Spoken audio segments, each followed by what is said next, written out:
Maraming salamat po sa mga sumusuporta sa ating munting channel Mitsuki Official. Sa mga gustong mag-donate via GCash. Mga master, salamat.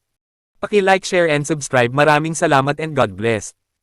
Kabanata 246. Natigilan si Mark at napahiya siya. Marky, ayos lang, habarin mo na lang ang sando mo. Nakita kong may sumipa sa dibdib mo, sana sugat lang sa labas. Lumapit si Leona na may pag-aalala sa mga mata. Ginawa ni Mark ang sinabi sa kanya. Nang habarin niya ang kanyang jacket, nakita nga niya ang mga pulang bakas ng paa sa kanyang katawan. Masyadong malalakas ang mga sipa nila, muntik nang mag-blackout si Mark nang matanggap niya ito kanina lang. Marky, be a good boy and lie on the sofa, sabi ni Leona habang papasok sa kwarto para kumuha ng kung ano. Karaniwang may dalang first aid kit. Umiga si Mark at nakita si Leona na naglalakad papunta sa kanya na may dalang gamot sa kamay. Una, tinusok niya ang kanyang balat gamit ang isang punyal, inilabas ang stasis ng dugo at pagkatapos ay nilagyan ng gamot ang sugat. Mukha itong simple, ngunit hindi ito isang bagay na kayang gawin ng isang ordinaryong tao. Magpapahid ako ng gamot ngayon, subukan mong hawakan saglit ang sakit. Dahan-dahang inilapat ni Leona ang gamot. Si Mark ay nasa matinding sakit. Anong klaseng gamot ito? Pagtataka ni Mark. Sa kabutihang palad, ito ay nakaramdam ng manhid sa ilang sandali matapos ang matinding sakit at mas bumuti ang pakiramdam ni Mark. Hindi naman si Leona ang tipong mapang-akit ang pananamit, pero dahil ibinaba niya ang ulo para lagyan ng gamot, nakabukaka ang kwelyo niya. Nakita ni Mark ang ilang mga hindi malilimutang eksena. Napakaganda. Marky, dito ka matulog ngayong gabi, sabi ni Leona. Hindi magandang ideya na bumalik sa ganitong oras. Bukod dito, ang ganitong uri ng sugat ay kailangan niyang magpahinga kaagad pagkatapos mag-apply ng gamot. Okay, Auntie Logan, makikinig ako sa iyo, hindi nang ahas si Mark na lumingon sa paligid. Masama kong malalaman ni Auntie Logan. Sleep well? Let me know kung may kailangan ka ha. Inaplos ni Leona ang buhok ni Mark ng marahan. Tumango si Mark, ngunit nakita niyang namumula na rin ang braso ni Leona dahil sa suntok ng bakal na tubo. Umupo agad si Mark at hinawakan ang kamay ni Leona na talagang malambot at makinis. Tita Logan, ang braso mo. It's okay. I'll go into the room and deal with it on my own. Wala sa kanya ang injury ni Leona. Medyo masakit lang. Tita Logan, nalaman ko na ang ginawa mo sa akin kanina. Ako na ang bahala sa iyo. Si Mark ay nakaramdam ng pagkakasala at pagkabalisa. Kung hindi siya nito pinipigilan, paano siya masasaktan? Ngumiti si Leona, okay. Tamang-tama ang ginawa ni Mark, ginamit niya ang punyal para tusukin ang sugat sa braso ni Leona. Sa kanyang unang pagsubok, hindi niya nabasag ang balat dahil tinusok niya ito ng masyadong mahina. Masyadong natakot si Mark na gawin ito ay isang napakatalim na punyal sa kanyang kamay. Nang makitang napakaingat ni Mark, malumanay na ngumiti si Leona. Ayos lang. Tumango si Mark. Noon lang siya naglakas loob na tusukin ito ng mahina at tumulo ang itim na dugo. Tinakpin agad ito ni Mark at naging gulo. Lalong naging malumanay ang ngiti ni Leona. Napakawalang muwang ng batang ito. Matapos bihisan ang sugat ni Leonas, gamaan ang loob ni Mark. Tita Logan, tapos na ang lahat. Salamat, Marky. Magandang gabi. Sabihin mo sa akin kung may kailangan ka. Nasiyahan si Leona. Kalat-kalat ang benda, ngunit sinubukan ni Mark ang kanyang makakaya na balutin ito. Gusto niyang tumawa ngayon lang, pero pinipigilan niyang gawin iyon. Ayaw niyang pawiin ang sigasig ni Mark. Tumayo siya at bumalik sa kwarto niya. Nakahiga si Mark sa sofa, iniisip ang imahe ng kwelyo ni Leona.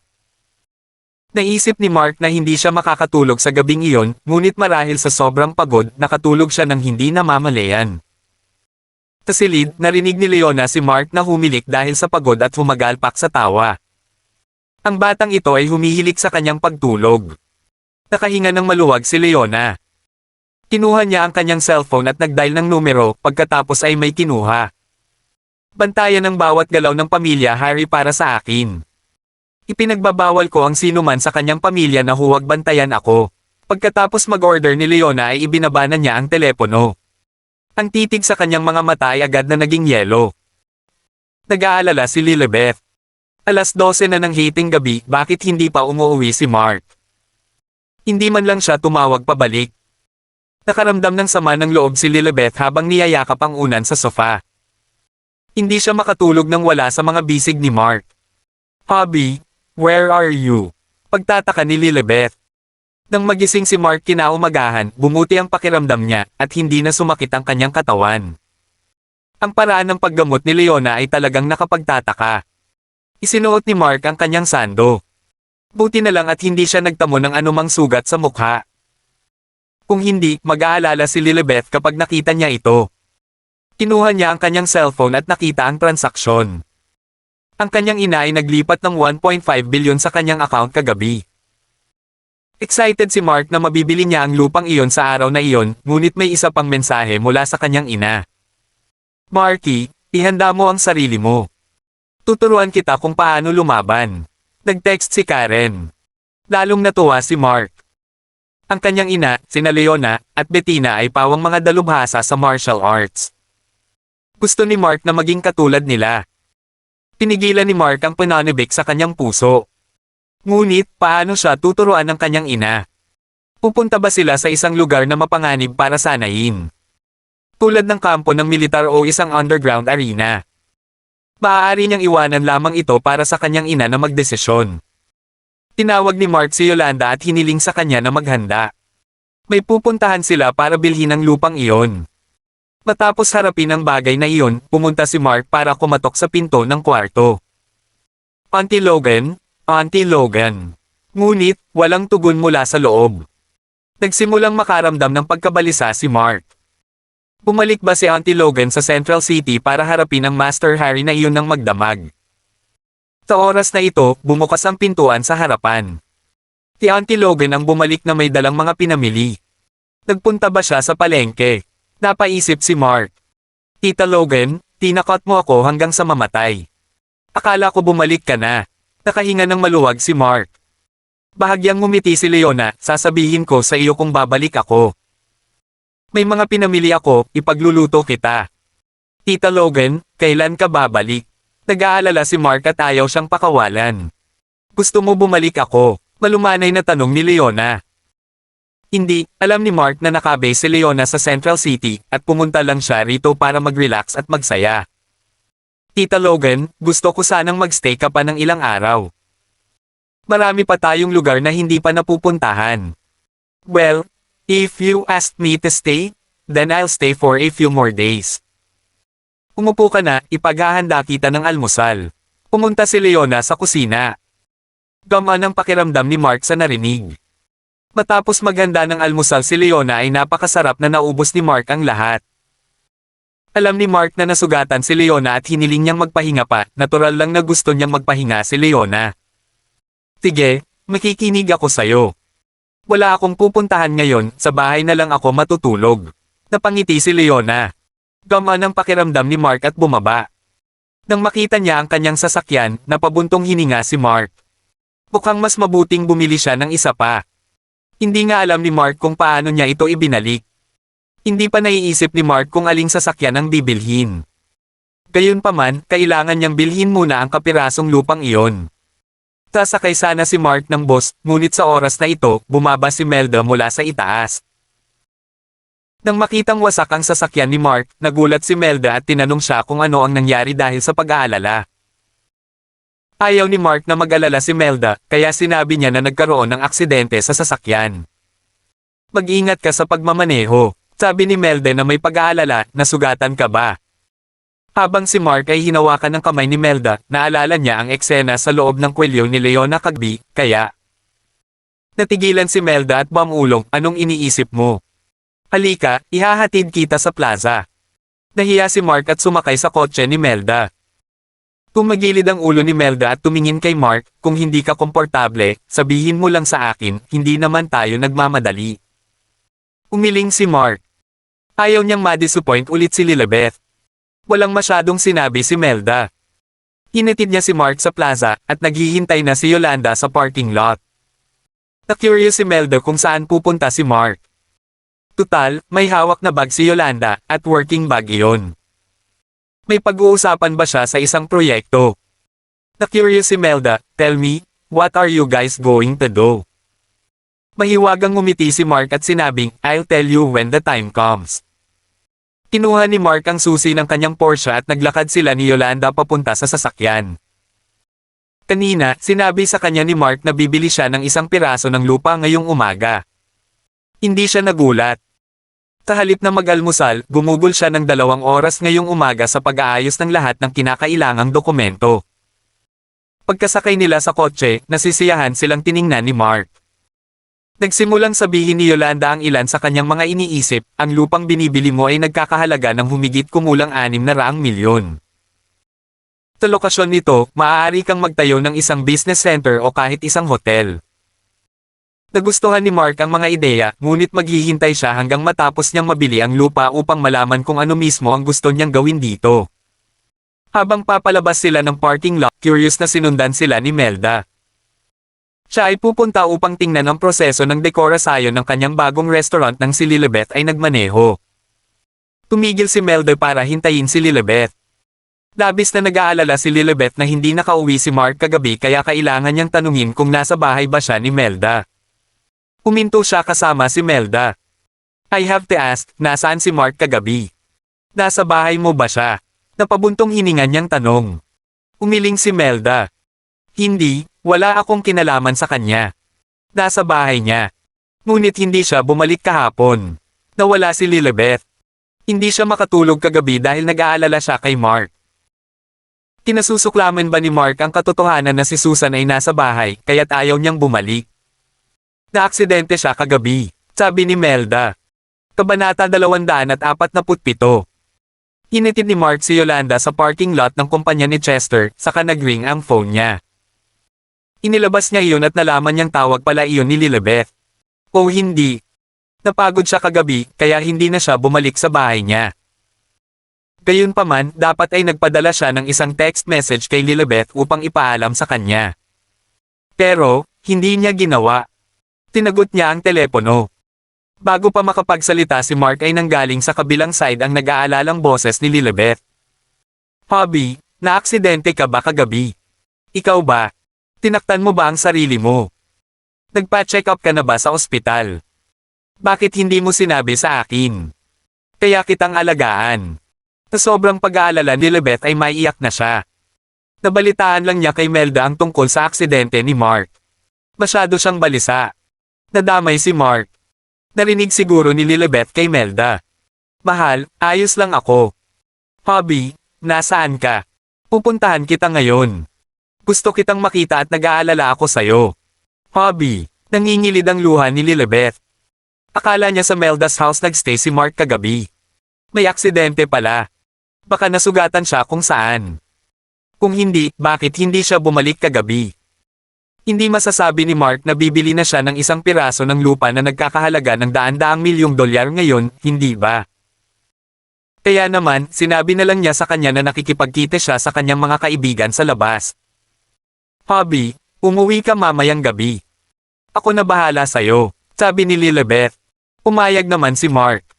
Makalipas ang ilang salita, binaba na niya ang tawag. Siya ay tumingin sa kanyang mga sugat sa umaga at natagpuan na ang mga ito ay halos gumaling.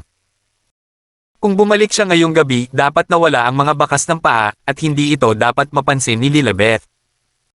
Habang nag-iisip, sinabihan ni Mark si Yolanda na umakyat.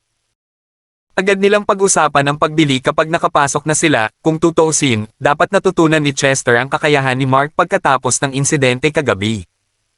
Pinuksan ni Yolanda ang pinto at lumabas. Napatingin si Mark sa kanya. Noong araw na iyon, nakasuot siya ng uniforme at itim na silk stockings na nakabalot sa maganda niyang balingkinitang binti.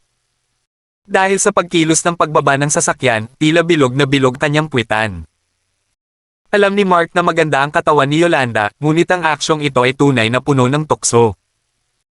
Pagkatapos ng ilang palihim na pagsilip ay bumaba si Mark sa sasakyan at sumakay kasama si Yolanda.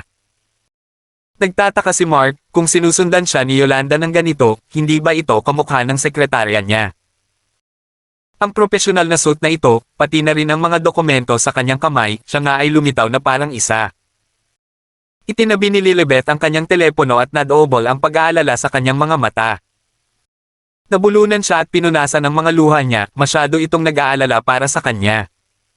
Nag-overthink siya kagabi. Nagpasalamat siya kay Melde na umiling lang, no worries. Alam niyang mahal na mahal ni Lilibet si Mark. Kinailangan ni Lilibet na pumunta sa kumpanya sa umaga, at pagkatapos ay sa tindahan sa hapon para sa paghahanda sa pagsasaayos. Siya ay may abalang schedule. Nang nasa itaas na ang dalawa, nakita nilang nagpe-film pa rin si Sabrina. Iyon ang huling eksena sa plaza para sa araw na iyon. Pag-akyat ni Lilibet ay nakita niya si Wilbert na kanina pa nakatitig kay Sabrina. Anong ginagawa ni Wilbert dito? Nagulat si Melda. Pagtingin sa body language ni Wilbert, may balak ba siyang ituloy si Sabrina? Hindi iyon nakakagulat. Kung tutusin, bata at maganda si Sabrina, at perpekto rin ang kanyang figure. Nagulat din si Lilibet. Bakit nasabi ni Melda? Si Wilbert Wendell ang may-ari ng plaza. Bakit hindi siya nandito? Si Wilbert ang may-ari, walang malay na sagot ni Lilibet. Nako, hindi siya ang may-ari. Walang iniisip na sabi ni Melda. Ano? Hindi si Wilbert ang amo. Saka, sino ang may-ari ng plaza? Natigilan si Lilibet. Ano ang? Na dapat ibig sabihin? Di ba ang may-ari ng plaza na Wilbert? Hindi. Hindi ko ibebenta kahit magkano ang offer mo. May nagpa-reserve na. Umiling si Chester sa opisina at sinabing. Ang nakaupo sa harap niya ay isang napakagandang babae, isang sobrang ganda. Queen Miller. Tama iyan.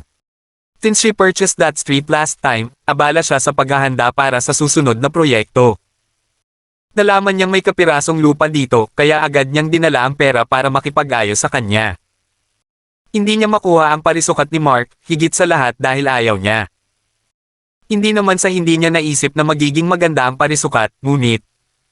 Bakit niya gustong magnakaw kay Mark? Kumunat ang noo ni Queen. Hindi mahalaga. Magkano ang inaalok nila? Magdadagdag ako ng isa pang 10%, dapat niyang makuha ang anumang tinitingnan niya. Hindi ito tungkol sa pera, at hindi mo kayang saktan ng taong ito. Umiling si Chester. Sa hotel noong nakaraang gabi, nalaman niya ang background ni Mark.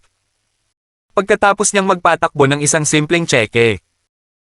Nalaman niya na sa loob ng isang buwan pagkatapos ng hitsura ni Karen, nakabili na siya ng 5 5-star hotel sa bansang ito, kabilang ang isang kalye ng 4S Automobile Stores.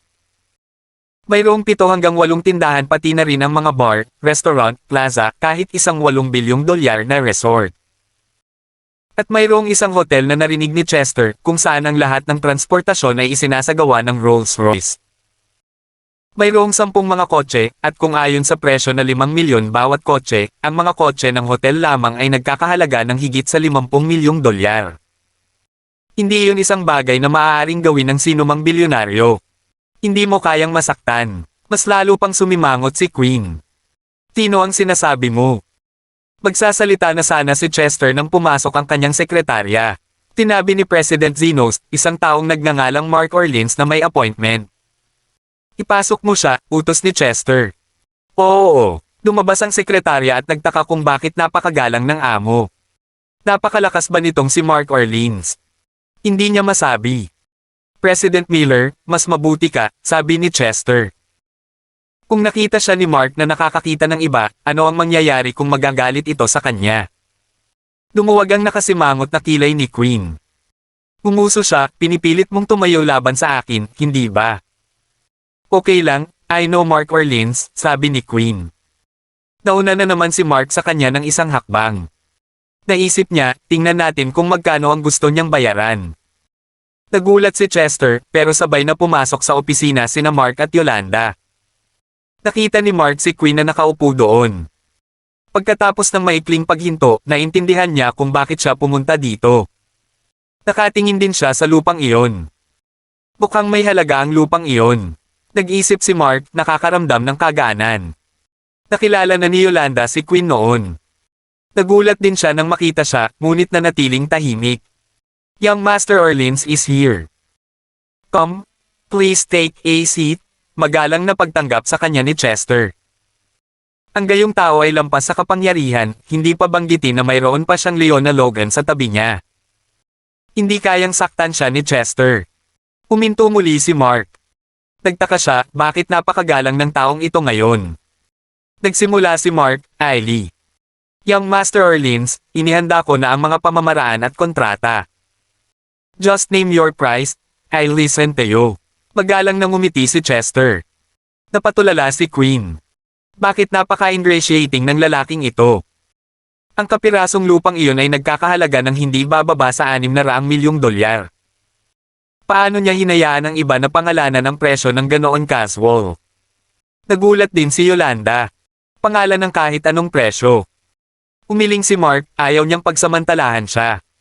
Ayon sa presyo na napag-usapan natin dati ay gagawin, sabi ni Mark at hiniling kay Yolanda na hawakan ito. Nakahinga ng maluwag si Chester, ang presyo ay katulad ng nasa isip niya. Ang susunod ay ang pagpirma sa kontrata. Ang buong proseso ay tumagal lamang ng ilang minuto, kasunod nito ay ang iba pang mga pamamaraan. Nagulat si Queen. Napakabilis noon. Hindi niya inaasahan na ang negosasyon ay maaayos ng ganoon kaga. Young Master Orleans, bababa ako at maghihintay. I still have to go through the formalities, sabi ni Chester at nag-walk out, ganun din si Yolanda. Si Mark ay walang balak na manatili at handa nang umalis. Ililipat niya ang pera sa kanya mamaya. Natuwa si Mark. To think na magmamayari talaga siya ng isang piraso ng lupa. Gayunpaman, tumayo si Queen at sinabing, mahilig ka bang lumaban sa akin? Aksidente iyon, okay. At saka, sino ba naman ang hindi maghahangad ng magandang lugar? Napaisip si Mark sa sarili. Umiling siya at sinabing, kung gusto mo, maaari kong ibenta ito sa iyo sa halagang $1 bilyong. Tinanggap mo ba akong tanga? Galit na lumapit si Queen. She glared at Mark and walked out of the room. She was furious. She was generous enough to offer him an whole street, yet he would scam her like that. Kanina lang, 6 lang ang halaga ng lupa. $100 milyong, ngunit ngayon gusto niyang kumita ng isa pang $400 milyong mula sa kanya. Nagkibit balikat si Mark at lumabas na rin. Pumasok na silang dalawa sa elevator. Nang makita niya ang walang pakialam na ekspresyon ni Queen, ngumiti si Mark. Anong niningiti-ngiti mo? Lalong nagalit si Queen. Ipinagkibit balikat ito ni Mark, ngunit talagang kaakit-akit ang galit na mukha ni Queen. Nakasuot siya ng isang pares ng masikip na maong sa araw na iyon, at ang mga kurbada ay napaka-perpekto. Palihim na sumilip si Mark, at syempre, napansin ito ni Queen. Pamatak ang kanyang galit. Bakit palaging si Mark ang nangunguna sa lahat? At ngayon, nakatitig pa siya sa puwete niya. Sa sobrang galit ni Queen, bigla niyang naalala ang panaginip kagabi. Nanaginip siya na nakilala niya si Mark sa isang elevator ng mag-isa, at nagkaroon sila ng ilang intimacy.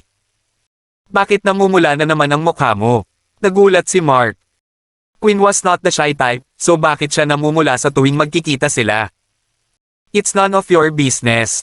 Nagalit si Queen, pero sa oras na ito, biglang yumanig ang elevator. Sa isang click, namatay ang ilaw sa elevator at biglang dumilim. May mali sa elevator.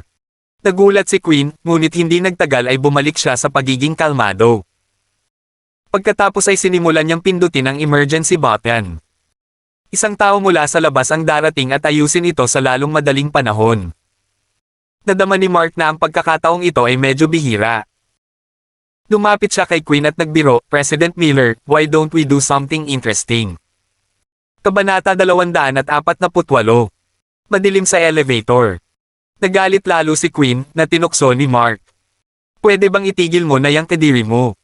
Nagkibit balikat si Mark. Nagbibiro lang siya, syempre, hindi niya ito tatantanan. Akala niya ay wala sa liga niya ang ganoong babae.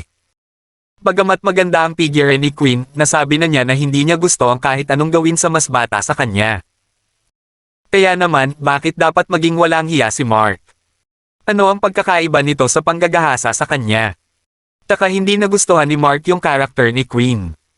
Hindi nagsalita si Mark, at tahimik ang elevator. Gayunpaman, narinig ni Mark si Queen na humihingal. Tanong ni Mark, President Miller, ano ang nangyayari sa iyo? Tinong nagsabi sa iyong tawagin mo akong presidente? Kasing lamig ng yelo ang boses ni Queen. Masasabi ni Mark na hindi tama ang boses niya. Ano ba ang ginawa niya? Fine, hindi nakita tatawagan ng ganyan.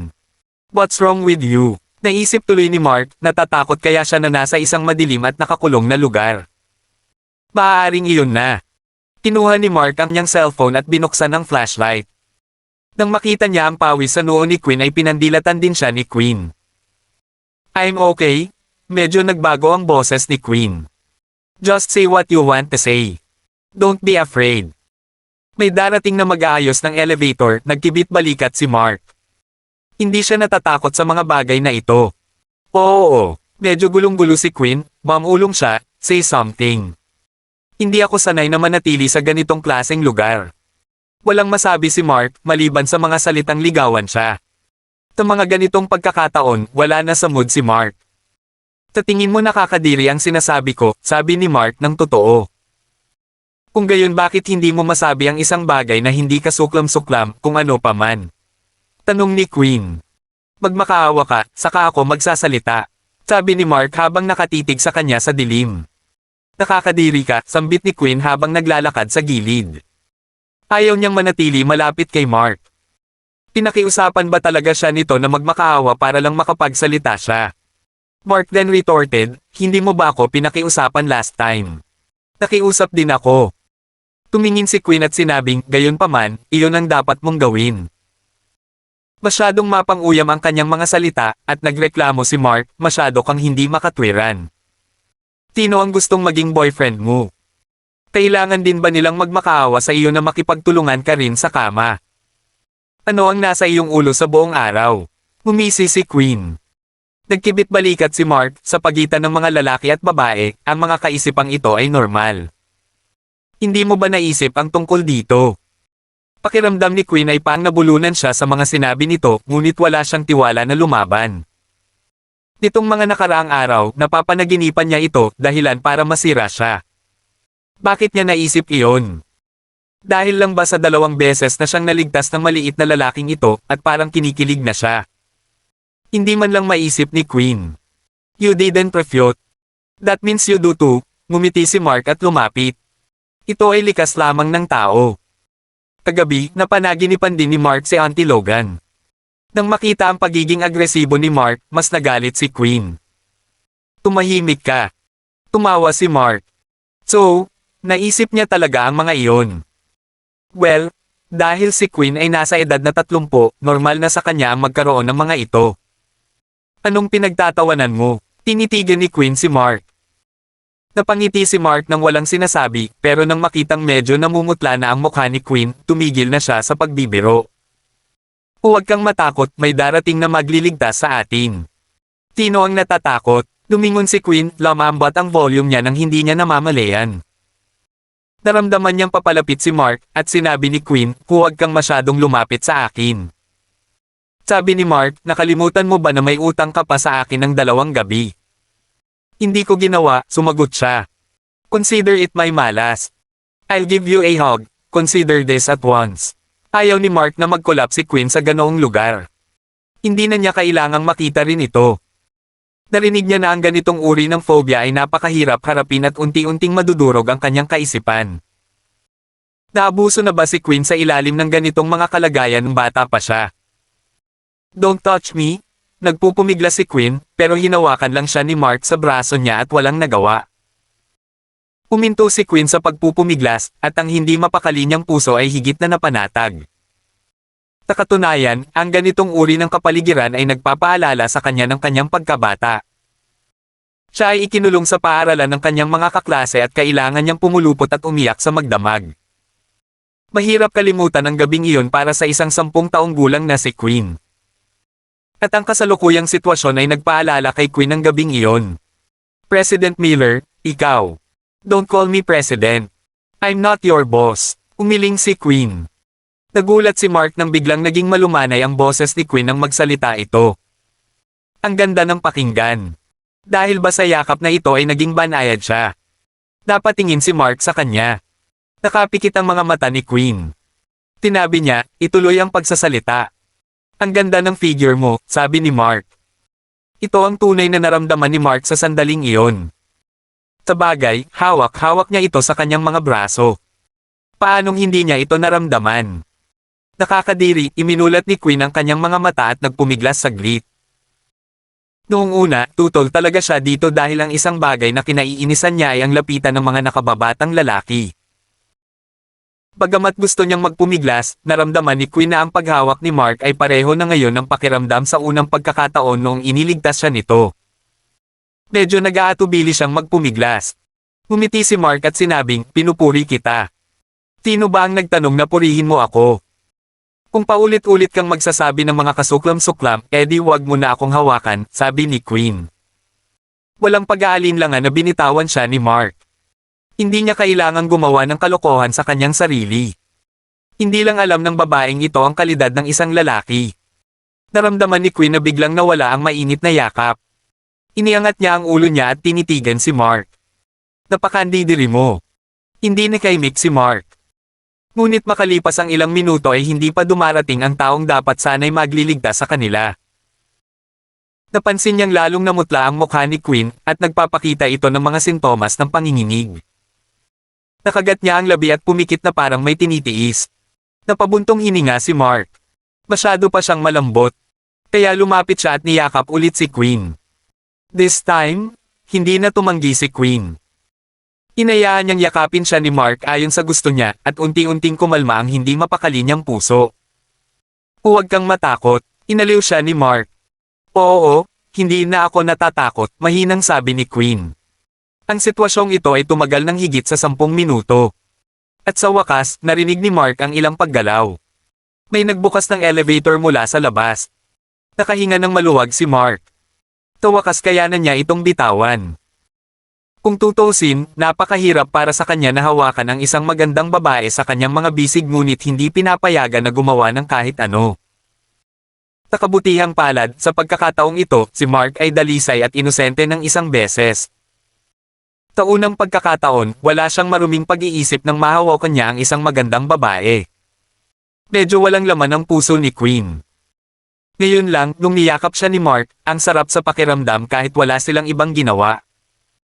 Sa loob ng maraming taon, hindi siya niyakap ng isang lalaki. Click! Bumukas ang pinto ng elevator at balisang pumasok si Chester. Naghihintay lang siya sa ibaba nang mapansin niyang hindi sumama sa kanya si Mark. Matagal siyang naghintay bago niya nalaman na nakulong si Mark sa elevator. Young Master Orleans, okay ka lang ba? Kinabahan si Chester. Mark, nag-aalala rin si Yolanda. Gayunpaman, nang makita nila ang katahimikan ni Queen at ang walang pakialam na tingin ni Mark, na curious sila. Anong nangyari sa elevator kanina? I'm fine.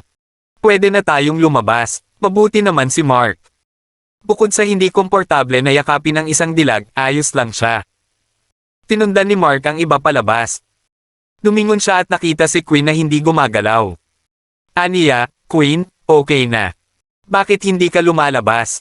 Oo. Nag-walkout si Queen. Umakyat sina Mark at Yolanda sa parking lot. Sumunod naman sa kanila si Queen. Ngayon, kailangan nilang dumaan sa mga formalidad ng pagkuha sa pagmamay-ari ng lupa. Kinuha ni Mark ang susi at umupo si Yolanda sa kotse. Matagal nang naghihintay si Chester sa kanyang sasakyan. Napakaganda ng background ni Mark kaya hindi niya kayang saktan siya. Handa nang sumakay si Mark sa sasakyan. Biglang sabi ni Queen, Mark, salamat sa ginawa mo kanina. Ano bang gusto mo? I'll give you anything, gusto niyang gantihan si Mark. Umiling si Mark. Ngayon lang siya nakaramdam ng kaba, pero sobrang nag-enjoy siya. It's just a piece of cake. There's no need for me to ask for anything. Tsaka, bukod sa ano, tinaman siya na tingin ni Queen. Sabihin mo na naman nakakadiri. Umiling si Mark. Ayos lang. Sabihin mo, minsan lang ako papayag sa mga nakakasakit mong salita, sabi ni Queen. Well, it felt both uncomfortable and good to hold you in my arms. Is that disgusting? Tanong ni Mark. Ayos lang, sabi ni Queen, gayunpaman, medyo nakakadiri pa rin. Pakiramdam ni Mark ay walang magawa. Nakakadiri din yun. Napaisip si Mark. Pinapuri kita. Kalimutan mo na to. Nang matapos magsalita si Mark ay sumakay na siya sa sasakyan. Pagkatapos, sinundan niya si Chester para tapusin ang iba pang procedure. Pagkaalis ni Mark ay sumakay na si Queen sa kanyang sasakyan. Hindi rin siya komportable sa nangyari sa elevator.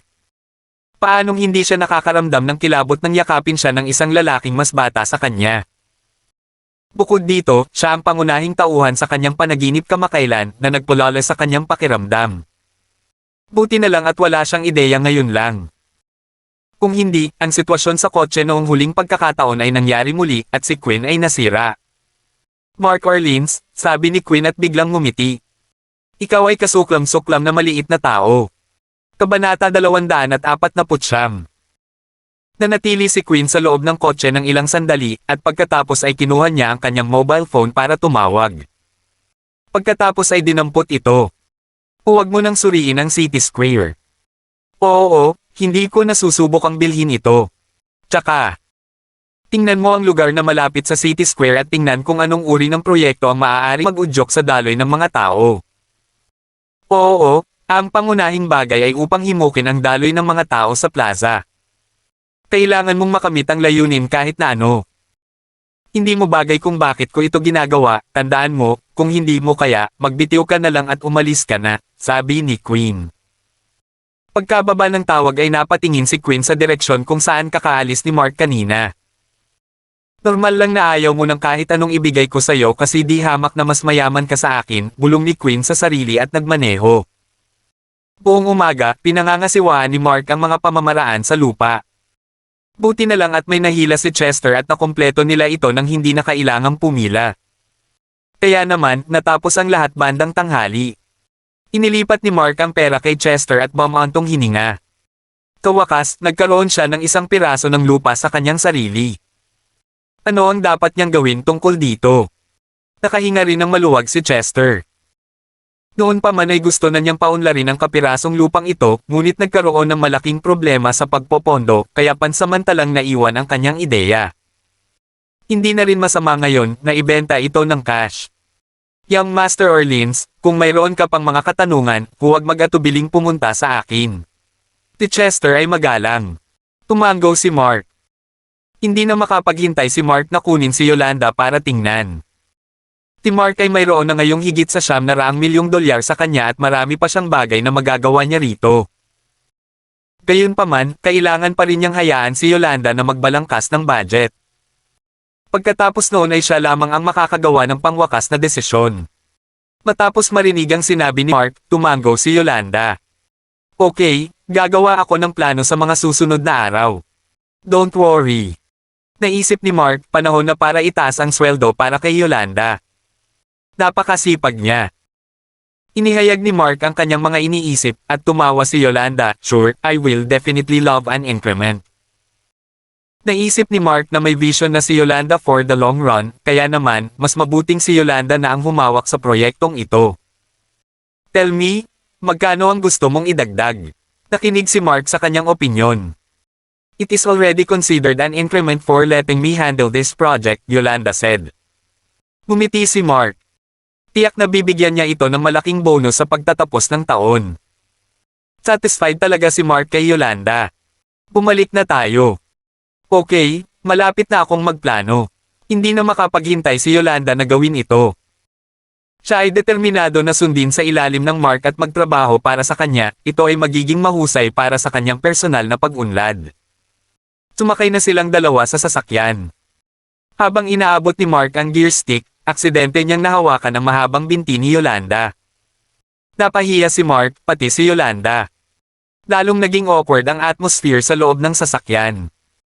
Si Yolanda sa isang karaniwang uniforme ay napakatukso, at si Mark ay hindi kailanman naging isang maginoo. Inamin niya na kapag may nakita siyang maganda ay titig na titig siya rito. Ito ang pangunahing reaksyon ng isang lalaki.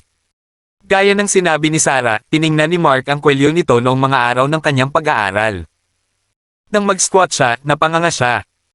Ito ay isang normal na reaksyon para sa isang lalaki, at hindi mapigilan ni Mark ang kanyang sarili. Pero alam niyang empleyado niya si Yolanda kaya dapat alam niya ang hangganan. I'm sorry. Nahihiya si Mark. Hindi niya talaga sinasadya. Ayos lang. Umiling si Yolanda. Isa pang dahilan kung bakit siya naging maluwag sa pag-follow kay Mark ay dahil walang hindi nararapat na iniisip si Mark tungkol sa kanya.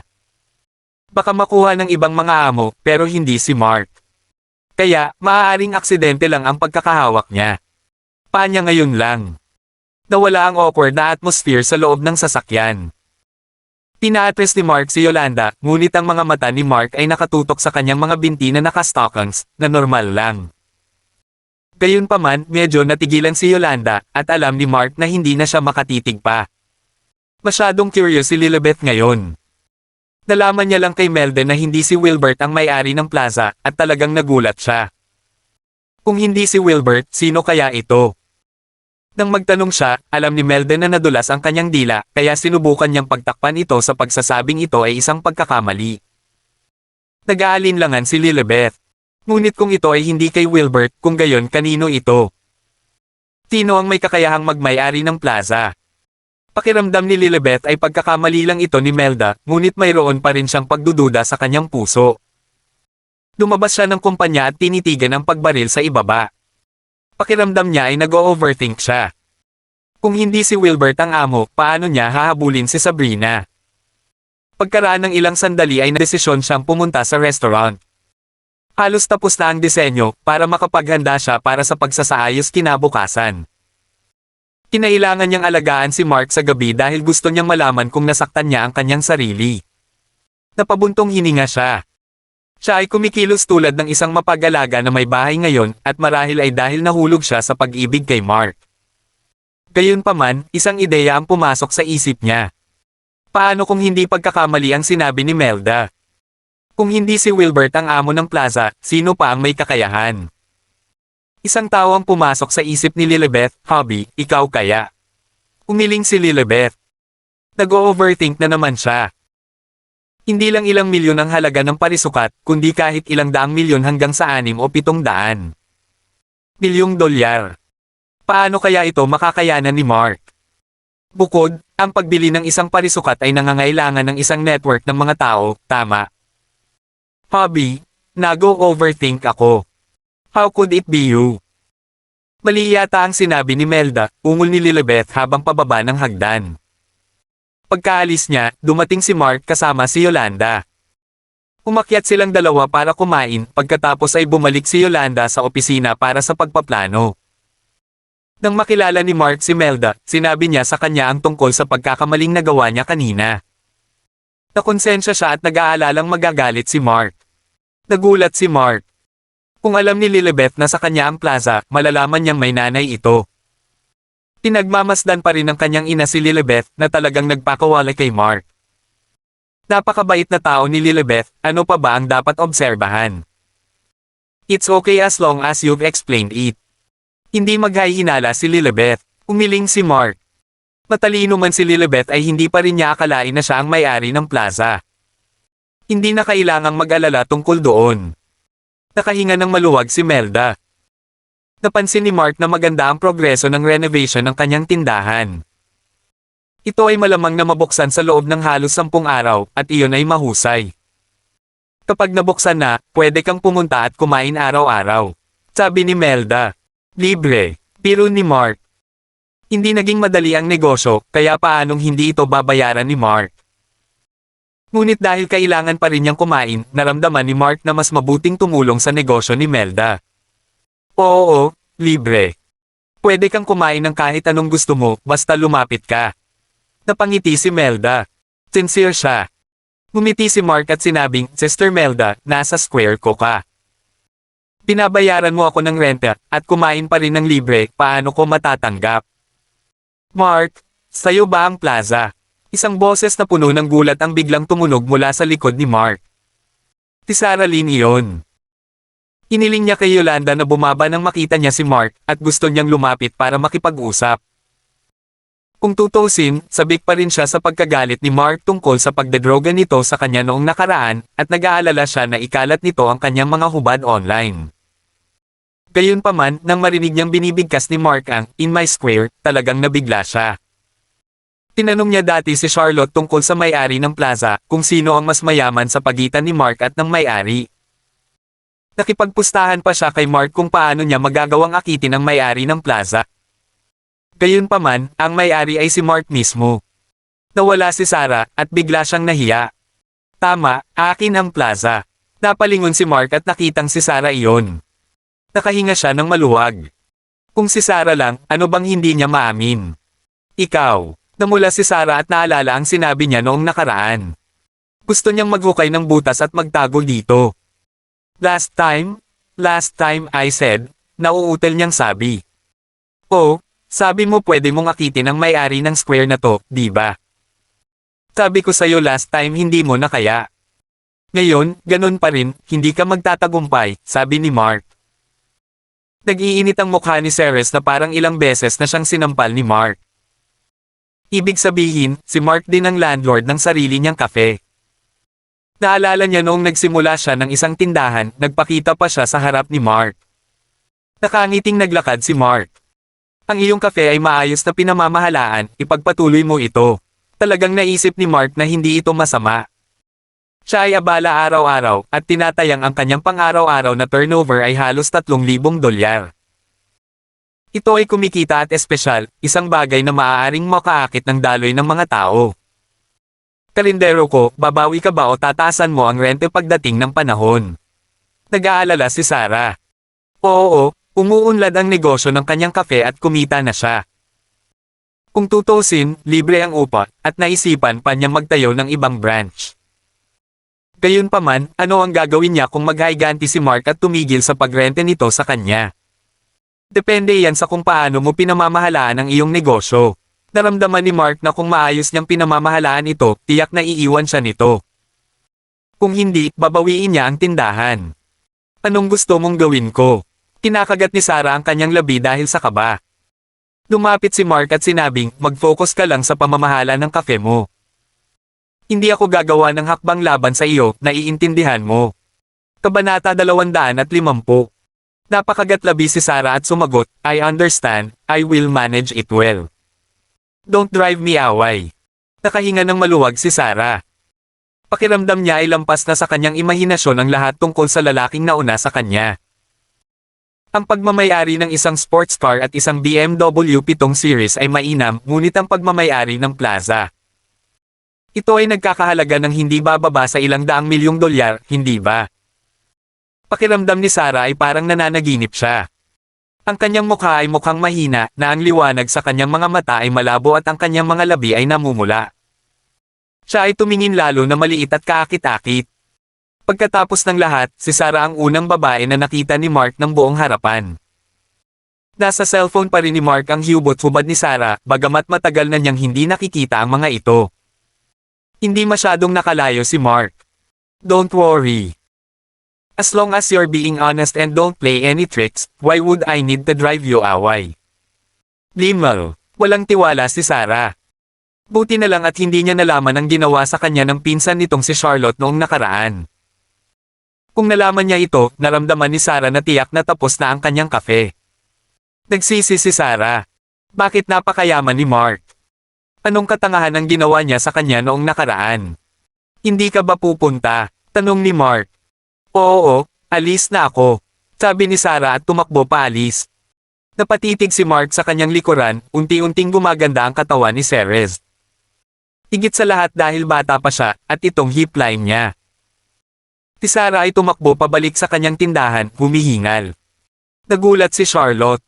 Anong problema, Sarah? Alam mo ba na ang may-ari ng parisukat na ito ay si Mark Orleans? Sabi ni Sarah. Nabitawan ni Charlotte ang tasa sa kanyang kamay, at puno ng gulat ang kanyang mga mata. Ang may-ari ng plaza ay si Mark. Gaano siya kayaman? Mabilis na umupo si Sarah sa upuan, pakiramdam pa rin ay panaginip ang lahat. Ito ay masyadong hindi kapani-paniwala. Pareho silang tulala ni Charlotte. Taglit na nakipag-chat si Mark kay Melda, at pagkatapos ay handa na siyang umuwi. Dumidilim na, ngunit napansin ni Mark na matatapos na ang pamamaril sa ibaba. Nakita din ni Sabrina si Mark habang nakatingalo mula sa set. Ikaw ba ang kumuha ng artistang ito? Tanong ni Melda. Umiling si Mark at sinabing, hindi, kung hindi nagkusa si Sabrina na hanapin siya, hindi niya ito hahayaang maging pangunahing tauhang babae. She is very beautiful, sabi ni Melda. Mark rolled his eyes at her. Don't overthink, I didn't take advantage of her. Hindi ko sinasadya iyon. Napangiti si Melda. Hindi siya naniniwala na gagawin din iyon ni Mark. Ginawa ni Mark ang pelikulang iyon para lang sa pera. At saka Ate Melda, di hamak na mas maganda ang figure mo kaysa sa kanya. Kung may gusto akong i-take advantage, ikaw ang pipiliin ko, Ate Melda, sabi ni Mark. Paf! Tumawa si Melda. Kung ganoon, maghihintay ako. Nahihiya si Mark, casual lang ang sinasabi niya. Ngunit matapos niyang yakapin si Queen sa elevator ng umagang iyon at nakatitig kay Yolanda ngayon lang, sa totoo lang, ang sitwasyong ito ay pumukaw pa rin sa mga iniisip ni Mark. Lalo na nung kaharap niya si Melda. Ang ideya ang pinakamatindi sa kanyang isipan. Sister Melda, ay, nauutal na sabi ni Mark. Naiintindihan ko, nagbibiro lang ako. Kung hindi ka uuwi, babalik ako ngayon, sabi ni Melda. Papunta na rin si Mark sa parking lot kaya sabay silang bumaba. Sa oras na ito, nakita ni Sabrina, na nag-iimpake, si Mark na paalis. She was hesitating when Wilbert came over and said, Sabrina, we're done for the day. Let's celebrate tonight. Nitong mga nakaraang araw, naramdaman ni Wilbert na papalapit na ang distansya nila ni Sabrina. Bagamat wala silang ibang ginawa, nakaramdam pa rin ng pag-asa si Wilbert. Umiling si Sabrina at sinabing, hindi, pagod na ako. Isinuot niya ang kanyang salaming pang-araw at maskara, pagkatapos ay bumili siya ng kape. By then, she happened to hear Sarah's words, hindi ko talaga akalain na kay Mark pala ang ganito kalaking square. Siya pala ang may-ari. Natigilan si Sabrina. Ano? Ang may-ari ng plaza na ito ay si Mr. Perlins, na namuhunan sa pelikula. Hindi ba kay Wilbert? Anong pinagsasabi mo? Ang may-ari ng plaza ay si Mark. Tanong ni Sabrina. Nagulat si Sarah sa biglang pagsulpot ni Sabrina. Di man ito. Kung nalaman ni Mark na may ibang nakakaalam nito, kung gayon ang kanyang mga hubad. Hindi, mali ang narinig mo. Umiling si Sarah. Hindi ako nagkamali ng narinig. Sabi ni Sabrina at hinubad ang kanyang sunglasses. Natigilan si Sarah, kinikilig na sabi niya, Sabrina Yoldan. Be clear? Sino ang may-ari ng plaza? Pumasok si Sabrina at seryosong nagtanong. Tinulak ni Charlotte si Sarah, at natauhan siya. Ito ay kay Mark. Biglang naintindihan ni Sabrina, no wonder she had always felt that something is wrong and she cannot put her finger to it. Ang may-ari ng plaza ay hindi si Wilbert. Nagalit si Sabrina. Ginawa ba niya ito para lang magkaroon ng pagkakataon si Wilbert sa kanya? Sabrina, anong gusto mong inumin? I'll treat you, nakangiting lumapit si Wilbert. Tinaman siya ng tingin ni Sabrina, ikaw ba ang may-ari ng plaza? Oo, ako nga. Anong meron? Naramdaman ni Wilbert na may naka-off. Ang galing mo talagang magsinungaling. Hindi ikaw ang may-ari ng plaza, si Mr. Perlins. Galit na galit si Sabrina, sabi mo si Mr. Perlins ang square manager mo last time, right? Nahiya si Wilbert at sinubukang ipaliwanag, Sabrina, makinig ka sa akin. Masama ang pakiramdam ni Wilbert. Kawakas ay nagkaroon siya ng kislap ng pag-asa kamakailan, ngunit ngayon ay wala na. Nang makita niyang galit na umalis si Sabrina ay kinailangan niya itong habulin. Napalingon si Sabrina at pinandilatan siya, wala kang kahihiyan. Ang plaza ay hindi sa iyo, ngunit sinabi mo iyon. Nagsimula na ring makaramdam ng inis si Wilbert at pakiramdam niya ay nawala na siya ng pagkakataon. Bakit? Na-disappoint ba kita? I'm not disappointed. Nagalit lang ako sa kasinungalingan mo, sabi ni Sabrina. Hinitian ni Wilbert, ang parisukat na ito ay dating pag-aari ng aking ama, ngunit ito ay binili ni Mark. Ako ay itinuturing na dating may-ari. May pagkakaiba ba? May malaking pagkakaiba. Tumalikod na si Sabrina at umalis. Nadama niya na ang paglayo kay Wilbert ay isang tamang desisyon. Gayunpaman, naabutan siya ni Wilbert at hinayla siya pabalik. Tumalikod si Sabrina at sinampal si Wilbert. Walang hiya. Pagkaalis ni Sabrina, nakaramdam siya ng labis na kahihiyan dahil sa sinampal niya sa publiko. Nakaramdam ito ng galit at poot kay Wilbert. Mark, sinabi ko na sa iyo na huwag mong ilantad. Bakit kailangan mong sabihin ng malakas? Nagsimula siyang magalit kay Mark. Gusto niya talaga si Sabrina, pero nawala na siya ng pagkakataon. Ang lahat ay dahil sinabi ni Mark kay Sabrina. Tinulungan na kita, bakit hindi mo ako tinulungan? Napatitig siya sa plaza na dati niyang pag-aari. Mark Orleans, talagang nakakadismaya ka. Nakita ni Sarah at Charlotte ang eksenang ito at nagulat sila. Ano ang nangyari? Nang dumating si Sabrina sa opisina ni Yolanda, nagulat si Yolanda at nagtaas ng ulo para tanungin siya kung may mali. Si Mr. Orleans ba ang may-ari nitong plaza? Tanong ni Sabrina. Tumanggo si Yolanda. Nakatango lang siya sa ganoong sitwasyon. Nakatanggap si Sabrina ng kumpirmasyon. Naisip niya habang lumalabas, Orleans, nakipagtulungan ka kay Wilbert para magkaroon siya ng pagkakataon sa akin. Galit na galit ako. Sa parking lot, nagpaalam si Mark kay Melda sa katinawagan si Auntie Logan para tanungin ang kalagayan niya. Tinabi sa kanya ni Auntie Logan sa malumanay na paraan na ayos lang siya. Tinabi ni Mark na binili niya ang kapirasong lupang iyon kay Chester noong araw na iyon. Ngumiti si Auntie Logan at sinabing, iyon ang pinakamaganda. Si Mark ay lubos na nakahinga ng maluwag at nakipag-usap kay Auntie Logan. Pagkatapos nun, nag-drive na siya pauwi. Pagdating sa bahay, kumatok si Mark sa pinto, pero si Susan ang nagbukas nito. Kumunat ang noo niya at nagtanong, saan ka nagpunta kagabi? Hindi makatulog si Lilibeth buong gabi dahil sa iyo. Dahil sa guilt, hindi na nagsalita si Mark. Sa oras na ito, hindi pa bumabalik si Lilibeth, pero dapat ay bumalik na siya kaagad. Hindi pa ba sapat ang ginawa mo sa banyo noong nakaraan? Tumalikod si Susan at pumasok, ngunit nadulas ang kanyang sapatos. Babagsak na sana siya sa lupa nang makita ito ni Mark at hinawakan siya sa reflex. Ngunit nahawakan lamang niya ang kanyang damit at napunit ito. Bumagsak si Susan sa lupa at galit na tumingin sa ibaba, ang kanyang damit ay punit-punit. Nahiya si Mark at lumapit siya para tulungan siyang makatayo. Ayos ka lang ba? I'm fine. Bakit nakatitig ka pa? Tinakpin ni Susan ang kanyang mga kamay sa harap ng kanyang dibdib at sa sobrang galit. Ano ito? Punit-punit ng ganito ang damit na suot niya. Higit sa lahat, hindi niya magawang magalit. Alam niyang hindi sinasadya ni Mark na mangyari ito, naging kapahamakan lang ang magandang intensyon nito. Noong nakaraan, alam na ni Mark na maganda ang kanyang katawan. Ngunit ngayon, nakita niyang hindi ito maipaliwanag. Hindi napigilan ni Mark na palihim na sumilip. Nakatitig pa rin. Galit si Susan. Bumangon siya at pumasok sa kwarto. Ngunit sa oras na ito, biglang narinig ni Mark ang tunog ng pagkiklik ng mataas na takong. Bumalik na si Lilibeth. Nagulat siya dahil nasa lupa pa rin ang punit na damit ni Susan. Kung nakita ito ni Lilibeth, paano niya ito ipapaliwanag? Kinuha ni Mark ang damit na kakasuot lang ni Susan, saka binuksan ang pinto at tumakbo papasok ng kwarto. Laking gulat ni Susan habang tinataboy ito. Nagbabago na siya. Gusto niyang sumigaw, ngunit hininaan ni Mark ang boses nito. Huwag kang sumigaw, bumalik na ang asawa ko. Napunit si Susan sa pagitan. Alam din niya na kung sumigaw siya, imposibleng maipaliwanag ang nangyari kanina. Ibinaba ni Mark ang palda, tumalikod at handa nang lumabas, ngunit binuksan ang pintuan sa harapan. Pumasok si Lilibeth at sinabing, Susan, I'm back. Natigilan si Mark sa kwarto. Kinilabutan siya. Tapos na. Maraming salamat po sa mga sumusuporta sa ating munting channel Mitsuki Official.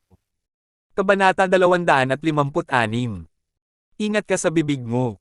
Malamig na sabi ni Mark. Oh, gusto mo bang tumayo para sa kanya? Ang pinuno ay nanunuya at nasaktan. Ilang mga kababata ang agad na nagtipon sa paligid ni Mark. Let him go now. Hindi nagbago ang ekspresyon ni Mark. Hayaan mo siya. Ang pinuno ay nanunuya, $5,000,000 ang binabayaran, ngunit paano ang interes? $100,000 bawat araw, at hiniram niya ito sa kabuoang 15 araw.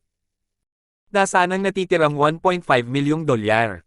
Magbayad ka. Ikaw. Nagalit si Yolanda. Natigilan ang ina ni Yolanda. Talaga bang mayroong $5,000,000 sa card ng kanyang anak? Kung hindi ka magbabayad, hindi pa rin makakaalis ang papa mo ngayon. Humuso ang pinuno. Then, he turned to Yolanda and smirked. Siyempre, kung gusto mo akong samahan ng ilang gabi, hindi naman masama kung bigyan kita ng discount. Haha.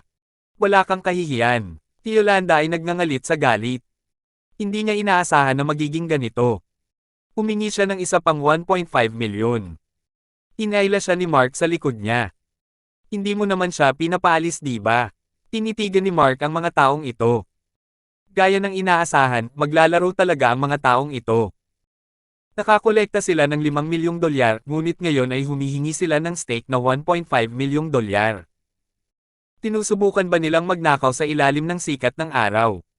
Nililigawan mo si kamatayan, hindi ba?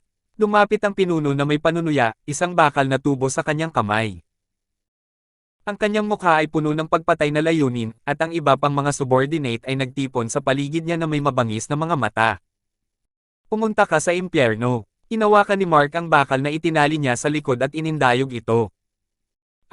Nang matamaan niya ang ulo ng mga pinuno, agad na bumulwak ang dugo mula sa sugat. Pagkatapos, nahulog siya sa lupa na may gulat na ekspresyon. Siya ay binugbog. Ikaw. Go. Sirain mo siya. Putukin mo siya. Galit na galit ang pinuno, hindi pa siya nabugbog ng ganito. Natigilan din ang ibang mga kampon, pagkatapos ay sumugod sila sa ilalim ng kanyang utos. Yolanda, ilayo mo sina Tio at Auntie, sigaw ni Mark. Hindi siya dapat mag-alinlangan ngayon, at sumipa siya pasulong. Hinawakan ng isa sa mga bata ang kanyang tiyan sa sakit at bumagsak sa lupa, sumisigaw. Hindi na nagpigil si Mark. Paano malalabanan ng isang payat na lalaki ang ganoong kabigat na sipa? Ito ay itinuturing na mahusay na ginawa para sa kanya upang hindi mawala ng malay.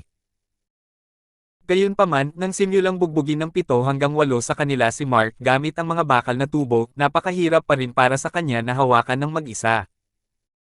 Matapos mabugbog ng ilang beses, napapangiwi rin si Mark dahil sa mga sugat. Buti na lang at ilang araw na siyang nag-aaral kung paano magboxing kaya naman sa kanya. Mabilis at tumpak din ang mga galaw. Siya ay binugbog, ngunit 3 sa mga kalaban ay bumagsak sa lupa, umaalulong na may dugong umaagos mula sa kanilang ulo. Bilisan mo, Yolanda. Lumabas ka muna, tigaw ni Mark. Kahit masakit, excited siya pagkatapos ng ilang round. Nadama niya na ang pakikipaglaban ay lubos na nakakaaliw. Tabik na sabik si Yolanda. Tumakbo siya palapit sa kanyang ama at kinaligan ito, hiniling sa kanya na kunin ang kanyang ina. Pagkatapos, pinulot niya ang bato sa lupa at tumulong kay Mark. Hindi siya maaaring umalis ng ganito, habang si Mark ay nakikipaglaban mag-isa dito. Nagulat si Mark nang dumating si Yolanda. Siya ay sumuko sa kanyang pagmamataas at nagsimulang puantirya ang lugar ng singit ng mga lalaki. Ilang sandali pa, malakas ang hiyawan at hiyawan. Nakita ni Yolanda na may tumakbo sa likod ni Mark at papalusot na sana sa kanya. Napasigaw siya at inihagis ang bato sa kamay niya. Ang taong ito ay nagpakawala ng isang tandang sa sakit at nawala ng malay sa lupa. Nakahinga ng maluwag si Mark. Nagkaroon siya ng ilang mga pinsala, ngunit na-knockout din niya ang lahat sa proseso. Naisip ni Mark na maaari siyang maging master sa pakikipaglaban pagkatapos ng pagsasanay kasama ang kanyang ina sa hinaharap. Mark, are you okay? Tumakbo si Yolanda at nakita niya si Mark na pawis sa ulo.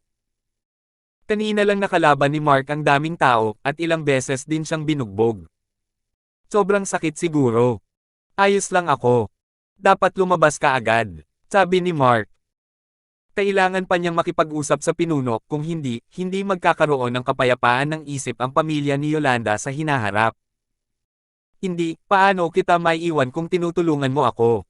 Umiling si Yolanda. Hinding-hindi niya magagawa ang ganoong bagay. Ilang beses siyang sinulyapan ni Mark at naglakad patungo sa pinuno. Natigilan din ang lalaki. Paanong lahat ng mga kampanya ay matatalo ng ganito? Anong gusto mo? Nauutil niyang sambit habang nakahawak ang mga kamay sa sugat sa ulo. Tinipa siya ni Mark, at muli siyang bumagsak sa lupa sa isang sigaw. Huwag mo akong patulan, huwag mo akong patulan. Kilala mo ba kung sino ako? Yumuko si Mark at malamig na tinitigan siya. Hindi ko alam. Umiling siya, ngunit sa oras na ito, ang lamig ng titig ni Mark ay natakot sa kanya. Sa sandaling ito, naramdaman niya ang kanyang sarili na kasing liit ng langgam sa lupa. Kung magdudulot ka na naman ng gulo kay Yolanda, ipapaalam ko sa iyo kung sino ako. Tinitigan siya ni Mark at binasag ang bakal sa kamay niya sa lupa. Ang pinuno ay natakot sa kamatayan. Natakot siya, ayoko na. Tandaan mo, kapag nagalit ka ulit sa akin, kakatayin ko ang buong pamilya mo. Tumayo si Mark. Para sa isang sandali, ang kanyang figure ay angkop sa isang hari. Natigilan si Yolanda. Hindi pa niya nakitang ganito ang ugali ni Mark. Naging siya ay nakaramdam ng takot na gumagapang. Namutla ang mukha ng pinuno sa takot. Pinandilatan siya ni Mark sa huling pagkakataon, pagkatapos ay bumaling kay Yolanda at sinabing, "Umalis na tayo dito." Okay, natauhan si Yolanda at sinundan si Mark palabas. Bumangon ang pinuno mula sa lupa at gayon din ang kanyang mga kampon. Ang iba sa kanila ay nakahawak sa kanilang mga tiyan, at ang iba sa kanila ay kailangang takpan ang kanilang mga ulo, ngunit lahat sila ay asor. "Boss, magpapadala kami ng isang taong lumpo sa kanya." "Tama, pinagtripan talaga tayo ng brat na to. Hindi natin matiis." Mabangis na sabi ng isang kababatang puno ng dugo ang ulo. Tinampal siya ng pinuno sa mukha. Natigilan ang underling, "Boss, bakit mo ako sinaktan? Hindi simple ang lalaking ito. Huwag natin siyang guluhin." Nanginginig pa rin ang puso niya sa takot. Masyadong nakakatakot ang mga mata niya kanina, sobrang nakakatakot, para bang nakita niya si Master Harry mula sa Central City. Bakit? Hindi ba't magaling lang makipag-away tong lalaking to? "Let's get 20 men this time, we can definitely beat the she** out of him." It's not that simple. He may be of the same being as Master Harry of Central City. We can't afford to offend him. Umiling ang pinuno. "Ano? Master Harry?" Ang mga alipors na ito ay labis na natakot sa pangalan kaya't lahat sila ay mahinang bumagsak sa lupa. Sila ay nagpapautang lamang. Paano sila may kukumpara kay Master Harry ng Central City? Hindi sila kwalipikado. Isang tadyak lamang mula sa lalaki ay makukuha na ang lahat ng pinatay sila. Tumago ang pinuno. "Oo, may katulad kay Master Harry." Sa oras na ito, sina Mark, Yolanda, at ang kanyang mga magulang ay naglalakad na sa tabing kalsada at sinusubukan nilang sumakay. Ang ama ni Yolanda ay nahihiyang magsalita, ngunit ang kanyang ina ay kabaligtaran. Mas nasiyahan siya kay Mark. Pakiramdam niya ay napakabuti ng kasintahan ng kanyang anak, at napakaswerte ng kanyang anak na nakilala niya ito. Di nagtagal, nakasakay na sila. Pinauwi ni na Yolanda at Mark ang kanyang mga magulang. Pero pagdating nila sa bahay, madilim na. Naisip tuloy ni Mark si Auntie Logan. Nako, nagdahilan siya para pumunta sa banyo at tinawagan si Auntie Logan para humingi ng tawad.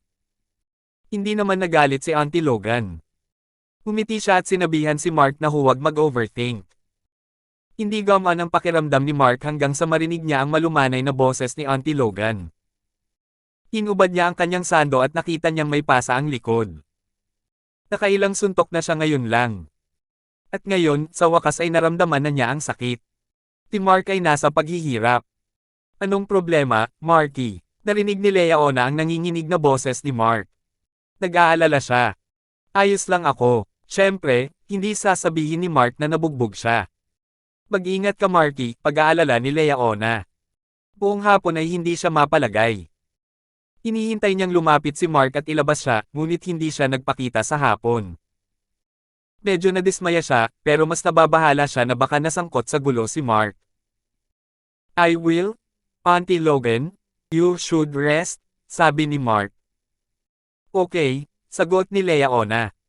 Pinaba ni Mark ang tawag. Ngunit pagkalabas niya ay narinig niya ang pagtatalo. Naguguluhan siyang lumabas ng banyo. Nakita niyang dumating ang tiyahin ni Yolanda. Ano ba ang ginawa niya? "Fuck you, poor people, bayaran mo mag-isa kung may utang ka sa kanila."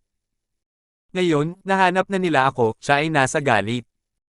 Kanina lang, habang namimili siya, bigla siyang hinayla sa isang eskinita at pinagbantaan ng ilang tao. Hiniling nila sa kanya na magbayad, ngunit wala siyang utang kahit kanino, kaya bakit siya magbabayad? Siya ay natakot hanggang sa mamatay. Pagkaalis niya, naisip niya agad ang pamilya ni Yolanda.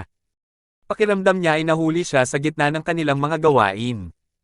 Pero ang hindi niya alam, siya mismo ang hinahanap nila. "Tita, nabayaran na po namin lahat ng utang namin," paliwanag ni Yolanda. Nagbayad. Malakas na sinampal ng kanyang tiyahin si Yolanda, at agad na bumungad sa mukha ni Yolanda ang isang palm print. Napabuntong hininga si Yolanda, dinalangan nila ito sa kanyang tiyahin na ikinakonsensya niya. Kaya naman, wala siyang balak na lumaban. Umiling siya at inulit, tita, nabayaran na talaga namin ang aming utang. Nabayaran mo ito sa isang hapon. Sa tingin mo ba ako ay tanga? Saan mo nakuha ang $5 milyong na iyon? Ninakaw mo ba, ninakawan, o ipinagbili mo ang sarili mo? Tinaman niya ng tingin si Yolanda. Huwag na po kayong masyadong lumayo, auntie, napatitig muli sa kanya si Yolanda nang marinig ang kanyang mga kaiyahiyang salita. Sobra-sobra na. Dahil sa inyong mga mahihirap kaya ako nabantaan. Bakit hindi ka pumunta sa impyerno? Kung hindi mo kayang bayaran ang utang, tumalon ka sa gusali, wala kang pagganti. Galit na sigaw ni tita. Paano siya magkakaroon ng mga walang hiyang kamag-anak? Kabanata 257. Ang mga sumpa ng tiyahin ay nagalit talaga si Yolanda. Tita, tumawid ka sa linya. Ang perang utang natin ay... Manahimik ka, mayroon ka pa ring nerve na tawagan akong tiyahin mo. Kayong mga mahihirap na kamag-anak, pumunta lamang sa impyerno. Ang kanyang tiyahin ay tumingin kay Yolanda na may kasuklam-suklam at pag-aalipusta. Siya ay lampas galit na galit. Natutuwa siya sa kanyang paglalakbay sa pamimili ngunit kailangang biglang banta dahil lamang sa mga mahihirap na kamag-anak na ito. Nang siya ay dumating dito ngayon. Halos gusto niyang tawagan ang kanyang asawa at hilingin sa kanya na kumuha ng ilang mga kalalakihan upang harapin ang mga bangkos ng mga mahihirap na kamag-anak na ito. Bakit napakasama ng swerte niya? Tita, mangyaring umalis. Nadama ni Yolanda na walang punto na nagpapaliwanag sa kanya. Sa palagay mo ba handa akong manatili dito? Anong uri ng basurang bahay ito? Hindi na ako pumunta dito para sa natitirang bahagi ng aking buhay at hindi na muling pumunta sa aking bahay. Kung dumating ka muli, ikaw ay hit sa kamatayan ng isang kotse. Sumingit ang tiyahin niya at lumingon. Nang napanood ng ina ni Yolanda habang sinabi ng kanyang kapatid na ito ang mga salitang ito, naramdaman niyang tunay na galit at nalulungkot. Gayun din, kung ang mga mahihirap na tao ay makakapasok sa akin muli sa hinaharap, gagawin kitang magdusa. Tinumpa ang tiyahin ni Yolanda at malakas ang kanyang tinig sa hagdan. Ano ang isang bahay ng basura? Tita, talagang binayaran namin ito. Naglakad si Yolanda sa pintuan at sinabi. Hindi niya mapigilan ang kanyang galit. Paano mo ito binayaran? Para sa isang grupo ng mga mahihirap na tao, ipinagbenta mo ba ang iyong katawan? Ang tinig ng kanyang tiyahin ay nagmula sa ibaba. Bamantong hininga si Yolanda at nagsimulang magsakit ang kanyang ulo. Umiling-iling siya. Paano ito nangyari? Paano mababanat ang kanyang tiyahin kapag nabayaran na ang pera? Nanay, tatay, magpahinga ng maayos ngayon. Pinagpasyahan ni Yolanda ang kanyang mga magulang. Nakita niya na ang kanyang ina ay labis na nalungkot. Matapos makipag-ayos sa kanyang mga magulang, nais ni Yolanda na kausapin si Mark. Gayunpaman, sa sandaling lumabas si Mark, nakita na niya ang eksenang ito. Nakita niya ang mukha ni Yolanda ay pula at naramdaman niya ang isang maliit na nakikiramay sa kanya. Inabot niya at hinawakan ang mukha niya. Tumalikod si Yolanda at sinabing, salamat, ayos lang ako. Sige. Ano ang nangyayari? Paano ka mapanganib sa iyo ng tiyahin? Nagulat si Mark na ang shoe na ito ay talagang darating sa kanila. Hindi ko alam. Ngayon lang, sinabi ni auntie na kinaladkad siya sa eskinita nang mamili siya. May nagtanong sa kanya na magbayad. Nagulat din si Yolanda, ngunit umalis na ang tiyahin niya, at hindi niya alam kung paano haharapin ito. Lumakad si Mark sa bintana at tumingin pababa. Nakita niya na ang kanyang tiyahin ay bumaba na lang at sumakay sa kanyang sasakyan. Si Mark ay nakikiramay kay Yolanda. Mas maaga, nais niyang pindutin ang kanyang tiyahin, ngunit alam niyang ayaw ni Yolanda. Hindi tama para sa kanya na matumbok din ang mga matatanda ni Yolanda. Sa kotse, galit ang tiyahin ni Yolanda. Ang ganitong uri ng lugar ng basura, hindi na ako babalik. Galit na sinimulan niya ang kotse, ngunit pagkatapos lamang, nakatanggap siya ng isang tawag mula sa kanyang asawa. Sumagot siya, mahal, nasa slum ako. Babalik ako kaagad. Panipi. Mahal, may naghahanap ba sa iyo ngayon? May isang mabilis na boses sa telepono. Oo, Ang aking mga kamag-anak na kamag-anak, si Yolanda at ang kanyang pamilya ay humiram ng pera at hindi kayang bayaran sila. Ang mga naghahabol ng mga utang ay natagpuan ako at nagbanta sa akin na magbayad sa halip. Kung hindi ko, sinabi nila na kukuha sila ang aking mga nodes. Tunay akong hindi mapakali na magkaroon ng mga tao tulad ng aking mga kamag-anak. Ang mas pinag-uusapan niya ito, ang galit na siya ay naging. Mahal, hindi ito dahil kay Yolanda. Ako. Ang kanyang asawa ay humagulgol sa telepono. Kung gayon sino ito? Natigilan siya. Nahulog ako kahapon nang maglaro ako ng poker sa isang tao. Nawalan ako ng higit sa 50 milyong dolyar at ang lahat ng aming mga kotse at pag-aari ay na-mortgage. May utang pa rin ako hanggang 8 milyong dolyar. Mahal, may pera ka pa ba? Kinakabahan ang kanyang asawa. Ano? Mahal, ikaw. Natakot si auntie, ngunit sa lalong madaling panahon nagalit siya. Mahal, ano ang mali sa iyo? Bakit mo nawala ng maraming pera? Tinabi ko sa iyo na huwag magsugal, huminto ka lang. Bakit hindi mo ako pinakinggan? Sumigaw siya sa pagkabigo. Mahal, pasensya na, lahat ng aking kasalanan. Gaano karaming pera ang mayroon ka ngayon? Magkano? Nagmamadali siyang nagtanong. Tumahimik siya sandali at sumagot, 100,000. Binigyan mo ako ng 200,000 dolyar noong nakaraang buwan, at ginamit ko ang ilan, ako. 100,000 lamang. Magmadali at kumuha ng isang tao na humiram ng pera. Kung hindi man, puputulin nila ang aking kamay kung nahanap nila ako, at kukunin din nila ang iyong mga nodes. Magmadali. Ang kanyang asawa ay sumigaw ng labis. Ako. Sino ang dapat kong hiramin ang pera? Ang aking pangkat ng mga kaibigan ay lahat ng patas na napapanahon, paano ako makakapunta sa kanila para sa tulong? Nagpanik siya. Nasa loob na siya ng 40s. Bagaman ang kanyang hitsura ay napapanatili ng maayos, kung ang kanyang mga nudes ay kinuha, gaano kahihiya iyon? Paano siya? Patuloy na mabuhay ng ganyan. Magtanong mula sa pamilya ni Yolanda. Sabi ng kanyang asawa. Gusto mo akong humiram sa kanila? Ang mga ito ay isang grupo ng mga mahihirap na tao na may utang pa rin sa iba pang 5 milyong dolyar. Paano sila magkakaroon ng pera upang ipahiram sa akin? Sa sandaling ito, nakatingin pa rin siya sa kanila. Ibinalik na nila ang pera ngayon. Kaibigan ko ang nagpahiram ng pera sa kanyang ama. Tinabi niya sa akin na kinuha niya ang 5 milyong dolyar mula sa kanyang card. Nilinaw niya. Ano? Paano ito posible? Paano magkakaroon ng 5 milyon si Yolanda? Ang kanilang pamilya ay nabangkarote para sa isang habang, di ba? Ibinente ba talaga ni Yolanda ang kanyang katawan? Ano ang isang murang bitik? Hindi siya makapaniwala sa kanyang narinig. Hindi, ito ay mula sa kanyang kasintahan. Na-load na siya. Ang mahirap na naghahanap ng taong masyadong maislan sa pananamit ay mayaman. Paano ito posible? Umiling-iling siya at sinabi na may pagtaas ng hinala. Sumigaw ang kanyang asawa, mayroon siya. Tinabi ng kaibigan ko na ang kasintahan ni Yolanda ay may malakas na background.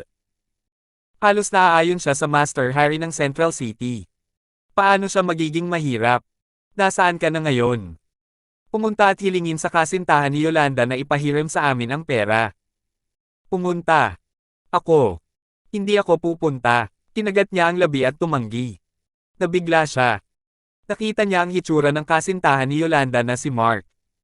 Paano siya magiging par sa master ng Central City na si Harry? Hindi ka pupunta. Nais mo bang ang aking mga kamay ay tinadtad? Nais mo bang mailantad ang iyong mga nudes? Sa telepono, nagalit ang kanyang asawa. Hindi ako pupunta. Balutas mo ito mismo. Dibolsyo kita. Pagkatapos, mabilis niyang banitin ang telepono. Galit na galit siya na naisip niya, ano ang mali sa akin? Paano ako magpakasal sa gayong lalaki? Pinananatili niya ang isang mahusay na figure sa katawan at maganda pa rin siya. Kaya, hindi na kailangan niyang mag-alala tungkol sa hindi maghanap ng ibang mga kalalakihan. Wala sa kahit saan, maraming mga mabangis na lalaki ang biglang nagmaneho at hinarang ang kanyang paglabas. Kaya't nagtago ka rito, ha?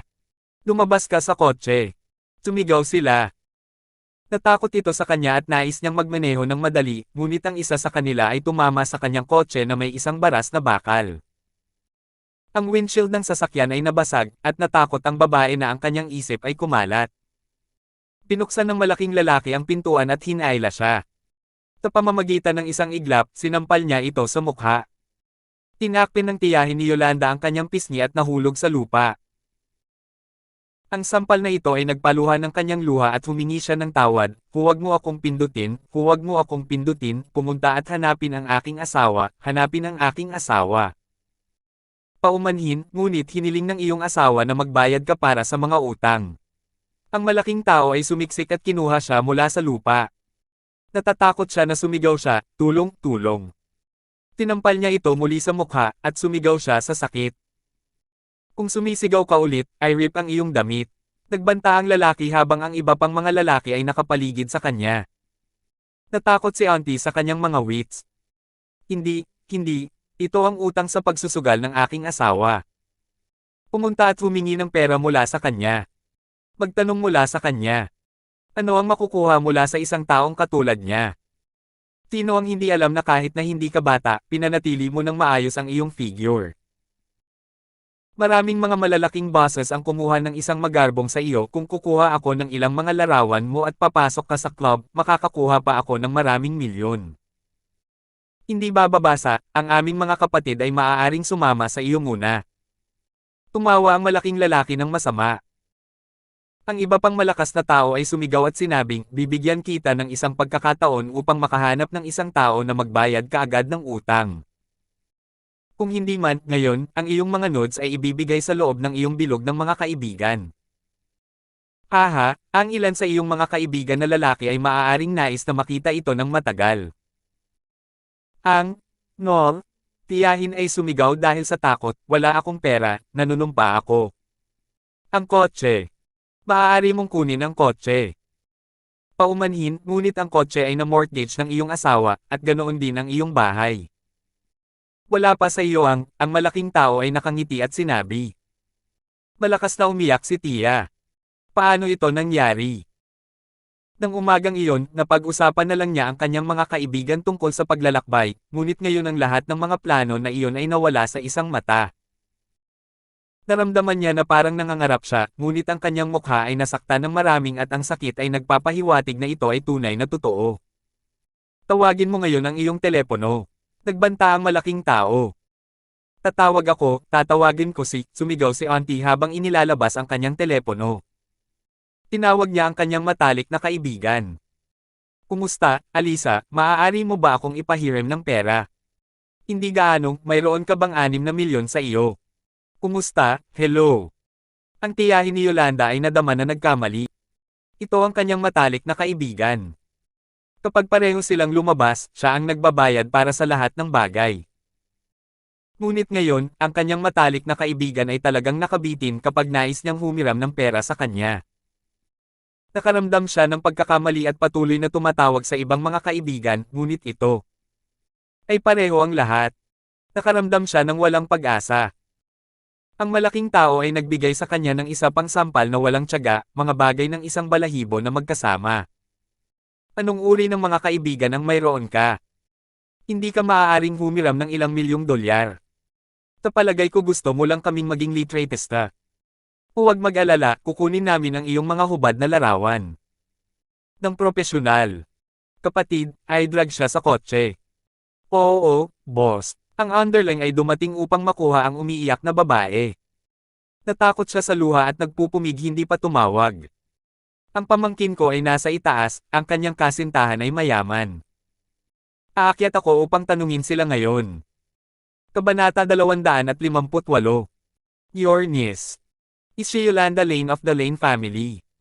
Hindi ba nalugi ang pamilya niya? Kumunat ang noo ng malaking lalaki at nagdududa. Paano kaya nabubuhay ang isang milyonaryo sa ganoong komunidad? Tira na ang pamilya niya, pero maswerte siyang nakahanap ng mayaman na nobyo, sabi ng tiyahin ni Yolanda. May pag-aalinlangan pa rin siya sa puso niya. May magkakagusto ba sa kanya? Pero, ano na ang magagawa niya ngayon? Hindi niya kaya payagan ng mga taong ito na kumuha ng kanyang mga hubad na larawan. Mayamang boyfriend. Balita ko napakaganda ni Yolanda, kaya hindi imposible na makahanap siya ng load. Okay, dalhin mo kami sa kanya. Tandaan, kung hindi ka manghiram sa kanila, ako mismo ang kukuha ng mga larawan para sa iyo. Humisi ang malaking lalaki. Lalong umiyak ang babae. Hindi niya alam kung tutulong ba sila o hindi, dahil sinabi niyang hindi na siya muling pupunta sa kanilang bahay. Bukod dito, ngayon lang niya pinakitunguhan si Yolanda at ang kanyang pamilya ng walang awa, at kinutsapan niya ang nobyo ni Yolanda. Tutulungan kaya siya ni Yolanda? Papahiram ba siya ng pera? Muli siyang sinampal ng malaking lalaki. Tumigil ka na sa kakaisip, sinusubukan mo bang sayangin ang oras ko? Bilasan mo. Umiyak si tita habang nakatikip ang mga kamay sa pisngi. Nagmakaawa siya, huwag mo akong patulan. You deserve it. Lead the way. Now, naiinip ang malaking lalaki. Umiyak si Tia Yolanda at nanguna. Pagdating nila sa pintuan ng bahay ni Yolanda, mas lalong nagduda ang mga lalaking ito. Hindi ka naman nagsisinungaling, di ba? Kung totoong may mayaman na kasintahan si Yolanda, bakit niya hahayaang tumira ito at ang kanyang pamilya sa ganoong lugar? Napakasama ng lugar na ito, at walang elevator. Paano ito magiging posible? Hindi nila ito pinaniwalaan. I was not sure kung mayaman din ang boyfriend niya, she stammered. Galit na sinampal siya ng malaking lalaki, bumagsak siya sa lupa sa masakit na sigaw. Pinaglalaroan mo ba ako? Kalagkarin mo siya. We'll take her hubad, ako na ang bahala sa camera. Utos lalaki. Hindi. Tanungin ko sila. Paano kung mayaman talaga ang boyfriend niya? Please, pagmamakaawa niya. Kung ganoon, ano pang hinihintay mo? Go and knock on the door. Naiinip na tanong ng malaking lalaki. Napahikbi siya at bumangon sa lupa. Pagkatapos, kumatok siya sa pinto at agad itong bumukas. Si Yolanda ang nagbukas ng pinto na kainahinala. Ngayon lang, narinig niya ang ilang boses sa labas ng pinto at na-curious siya kung ano ang nangyayari. Pagbukas niya ng pinto ay natigilan siya. Yung tita niya. Yolanda, iligtas mo ako, umiyak ang tiyahin niya. Narinig ng mga magulang ni Yolanda ang ingay at lumabas din. Nang makita nila ang babaeng nasa ganoong kahabag-habag na kalagayan, pareho silang nagulat. Ano ang nangyari? Noong bumaba ang tiyahin ni Yolanda kanina, maayos pa rin siya. Bakit siya naging ganito sa loob lamang ng halos 10 minuto? Tumayo na rin si Mark mula sa sofa. Tita, ano pong nangyayari sa inyo? Napabuntong hininga si Yolanda. Ang hatik ng asawang iyon ay isinugol ang lahat ng aming pera at may utang pa kami sa kanila ng ilang milyon. Kailangan mong iligtas ako. Kung wala akong pera, kukunin nila ang aking mga hubad at ibebenta ako. Yolanda, iligtas mo ako. Siya ay umiyak ng mapait at nakaramdam ng labis na pagkakamali. Ang kanyang buhay ay biglang bumaligtad at bumagsak sa ilalim. Tama, kung may pera ka, pahiram mo sa kanya. Kung hindi, makikita mo ang kanyang mga hubad sa lalong madaling panahon. By then, it would be interesting, pumasok ang malaking lalaking ito na may kasamang panunuya. Kumunat ang noo ni Yolanda. Hindi ba't sinabi mo na hindi ka na muling pupunta sa aming lugar, ilang sandali lang ang nakalipas? Bahagyang ngumuso ang ama ni Yolanda. Mr. Lane, mali ako. Yolanda, mali ako. Lalong umiyak ang tiyahin ni Yolanda. May pera ka ba o wala? Kung wala, kukunin ko na lang siyang hubot-hubad. Ang malaking tao ay lalong naiinip. Gaano kaya sila kayaman para manirahan sa ganoong lugar? Lalo siyang nagdududa. Nol, umiyak ang kanyang tiyahin at umiling. Yolanda, tulungan mo ang tiyahin mo. Tita, magkano ang utang mo? Nag-aalangan na tanong ni Yolanda. Hanggang 8 milyong dolyar. It's not much, wika ng malaking lalaki para sa kanyang tiyahin. Ano?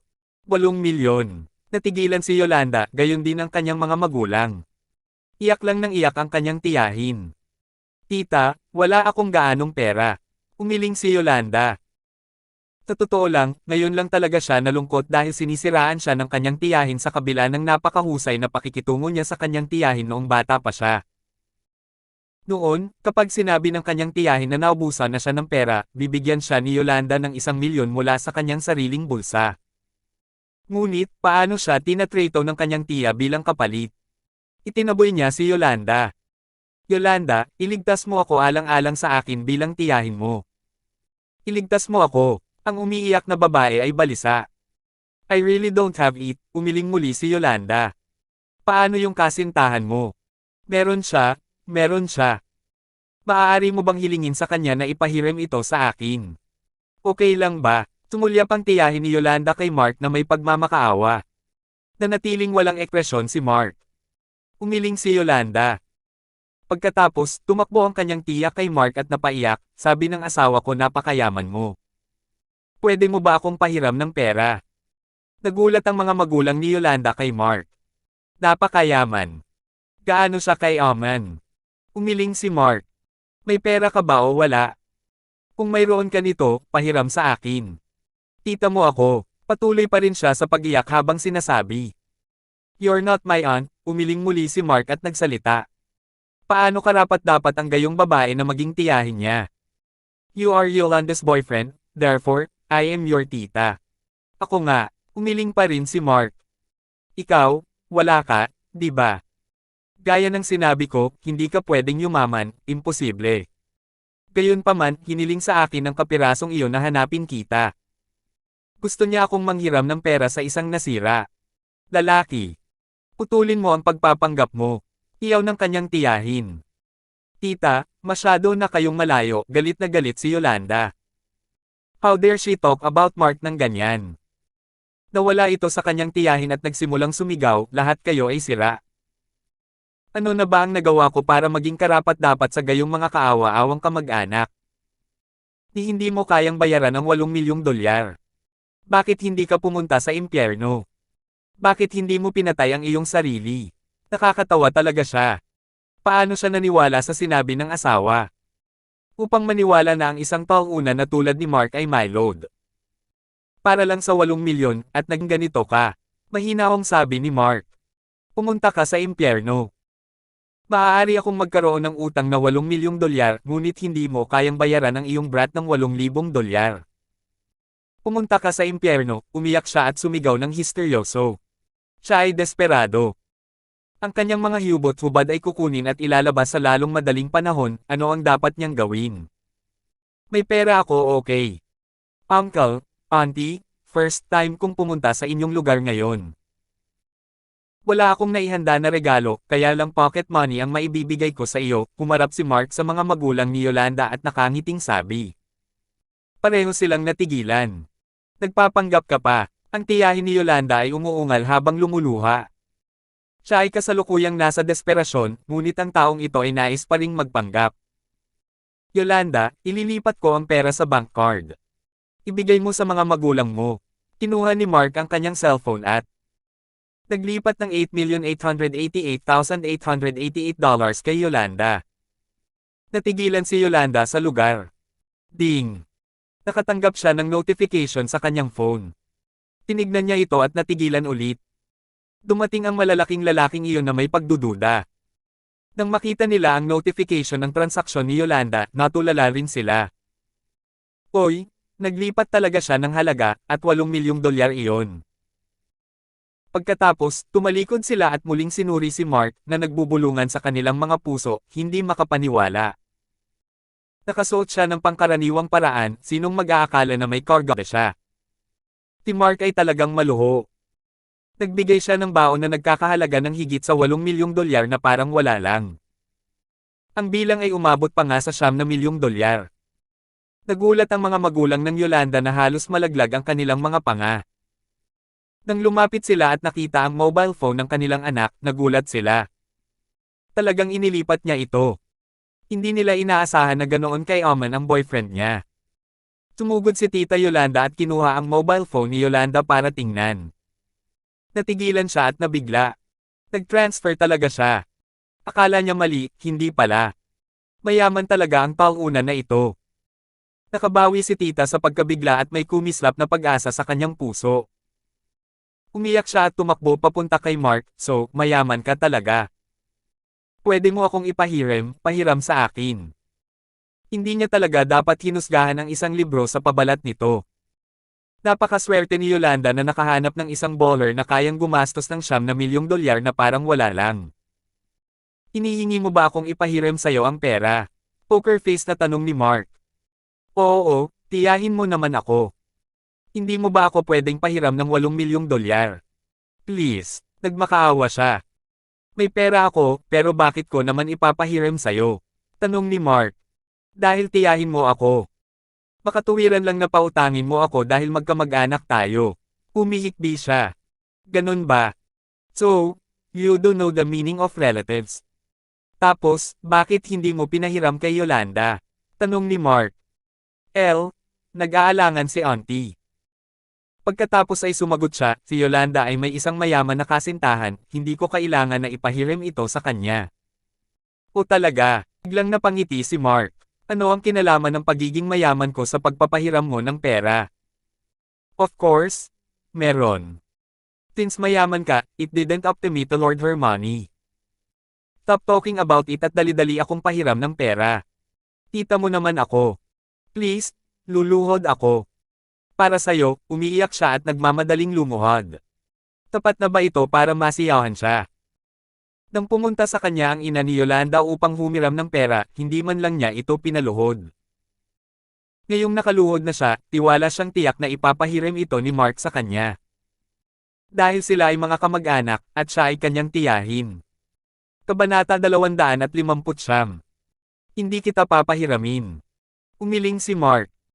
Noong sinaktan ng babaeng ito si Yolanda kanina, gusto na niya itong sampelan. Gayunpaman, isinaalang-alang niya na siya ay tiyahin ni Yolanda, kaya hindi ito ginawa ni Mark. At ngayon, gusto niyang humiram ng pera sa kanya. No way. Napaluha si Tita Yolanda. Don't do this. Nakaluhod na ako para sa'yo. You should lend me the money. Sino ka sa tingin mo? Gusto mong pautangin kita ng 8 milyong dolyar dahil lang sa lumuhod ka. Walang kwenta kahit magkautaw ka sa akin, umiling si Mark. Joke ba yon?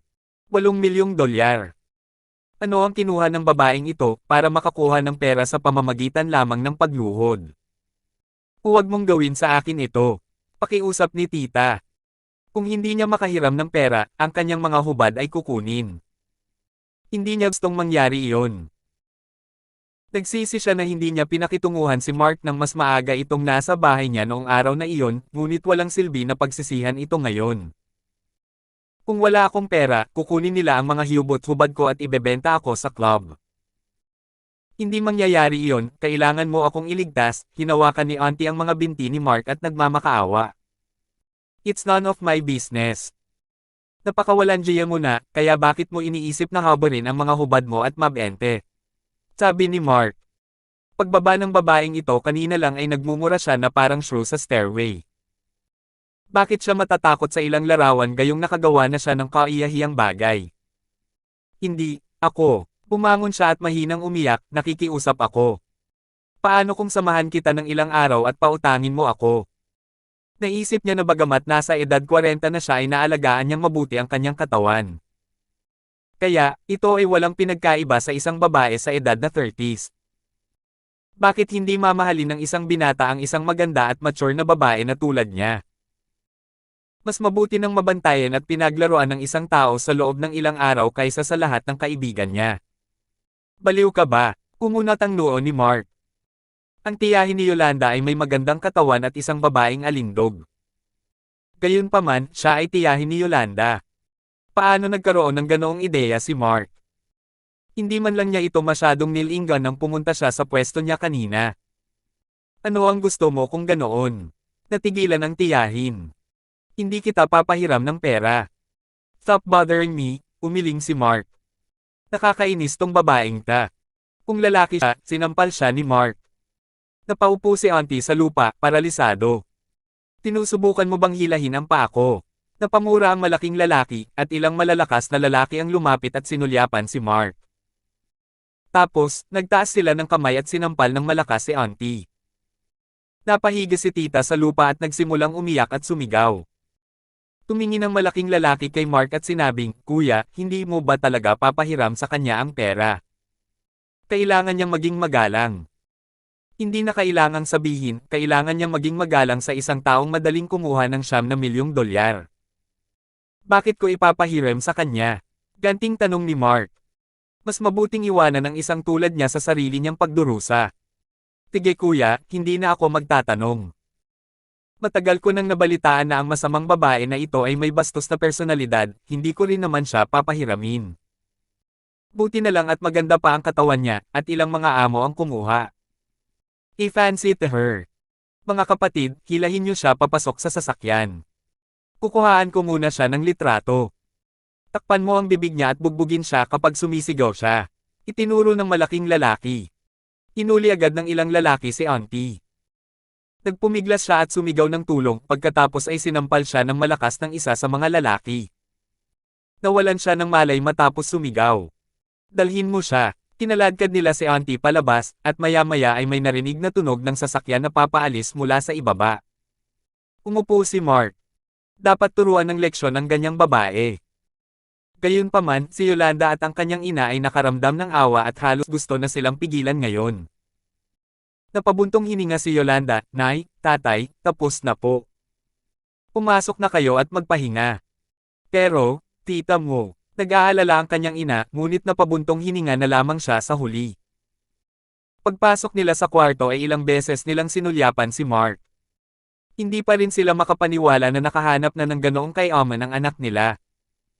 "Ibabalik ko sa'yo ang pera." "Hindi ko kailangan," lumapit si Yolanda. Flattered talaga siya. Pinahiram na siya ni Mark ng $5 milyong, ngunit ngayon ay nagbigay siya ng isa pang halaga hanggang $9 milyong sa kanya. Siya ay nasa ilalim ng matinding pressure. "Hindi na kailangan," nakangiting sabi ni Mark.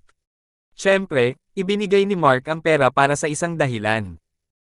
"Okay, then I won't take any salary for the next 10 years, mataimtim na sabi ni Yolanda. Paano niya matatanggap ang perang ito? Ngumiti si Mark. Malaki ang kakayahan ni Yolanda. Upang makuha ang kanyang walang hanggang katapatan at para sa kanya na magtrabaho para sa kanya, ito ay pera na ginastos ng husto. "Mark, sandali. I'll inform my parents and then we'll head back," sabi ni Yolanda habang papasok sa kwarto. Pagpasok niya, sinabi agad ng kanyang mga magulang, "Yolanda, hindi natin makukuha itong pera. $5 milyong na ang ibinayad niya para sa iyong ama." "Mom, I know. Don't worry. I know what to do," sagot ni Yolanda. Talagang nalungkot siya para sa kanyang ina dahil nagdusa siya sa loob ng maraming taon. Nanumpa siyang hahayaan niyang mamuhay muli ng mayaman ang kanyang mga magulang. Nakahinga naman ng maluwag ang kanyang ina nang marinig iyon, "Kung ganoon, pareho kayong dapat manatili dito ngayong gabi. Di ba couple kayo? Pwede ka na sa kwarto mo." Namula si Yolanda at umiling, "Mom, we're going back. We still have matters to deal with." Hindi niya talaga maisip kung ano ang pakiramdam na matulog sa parehong silid kasama si Mark. Hindi ba magiging awkward? Huminto sandali ang kanyang ina at sinabing, "Sige, mag-ingat ka sa pagbabalik." "We will. Magpahinga ka na, we'll head back now," sabi ni Yolanda habang naglalakad palabas. "Oras na para umalis," sabi niya kay Mark. Tumango si Mark, at pareho silang bumaba. Iniisip pa rin ni Mark ang tawag sa telepono ni Lilibeth kaninang araw na iyon. May sasabihin daw siya sa kanya, ano kaya? Kanina pa gustong bumalik ni Mark, pero nung sasakay na sila ng bus, biglang may nakitang message si Yolanda sa group chat niya. May nightclub na ililipat. Nightclub. Alam ni Yolanda na ang nightclub na nabanggit ay ang pinakamaganda sa lugar dito. She asked, "Mark, may nightclub na ililipat. Interesado ka ba?" "Isang nightclub." Nagulat si Mark. "It wasn't very proper, di ba?" "Oo, ang nightclub na ito ang pinaka-kumikitang lugar dito," paliwanag ni Yolanda. Ngumiti ng pilit si Mark at sumagot, "Hindi ko yata kaya. Magagalit ang nanay ko kapag nalaman niya." Ang kanyang ina ay may kakayahan para sa kanya na pamahalaan ito ng matagumpay, ngunit papayag ba siya dito? Ito ay katanggap-tanggap kung ito ay isang bar. Anyway, mayroon pa rin siyang $8 hanggang $900 milyong sa kanya. Ngumiti si Yolanda, "Sige, balik na tayo." Walang pagtuto si Mark. Kanina pa niya gustong bumalik para makita si Lilibeth. Gayunpaman, paulit-ulit itong inisip ni Mark tungkol sa nightclub na ito. Lalapit siya at susuriin ito sa susunod kung may oras siya. Kung ang lokasyon ay angkop, maaari nilang gamitin ito para sa iba pang mga layunin. Naglakad silang dalawa sa gilid ng kalsada at naghintay ng taxi. Naisip ni Mark sa kanyang sarili, mas mabuting magkaroon ako ng oras para bumili ng bagong kotse sa susunod na mga araw. Masyadong hindi komportable sa ganitong paraan. Hoy, Yolanda! Babalik ka ba sa syudad? Sumakay ka na sa kotse, ipapasakay kita. Isang Mercedes-Benz ang biglang huminto sa harap ni Yolanda. Kilala ni Yolanda ang taong iyon, kaklase niya iyon. Isang magandang babae ang nagsalita. Mark, should we? Tanong ni Yolanda sa opinyon ni Mark. Nakakaabala talaga mag-taxi sa ganitong oras. Nagkibit balikat si Mark. Bakit kailangan niyang tanggihan ang isang libreng sakay? Sumakay na ang dalawa sa sasakyan. Ang taong nagmamaneho ay isang gwapong lalaki. Yolanda, boyfriend mo ba ito? Nakangiting tanong ng magandang babae. No, he's my boss, umiling si Yolanda. Hindi na kailangan ng pagpapanggap ngayon. Boss, kakaiba ang naramdaman ng magandang babae. Isang amo na wala man lang sasakyan.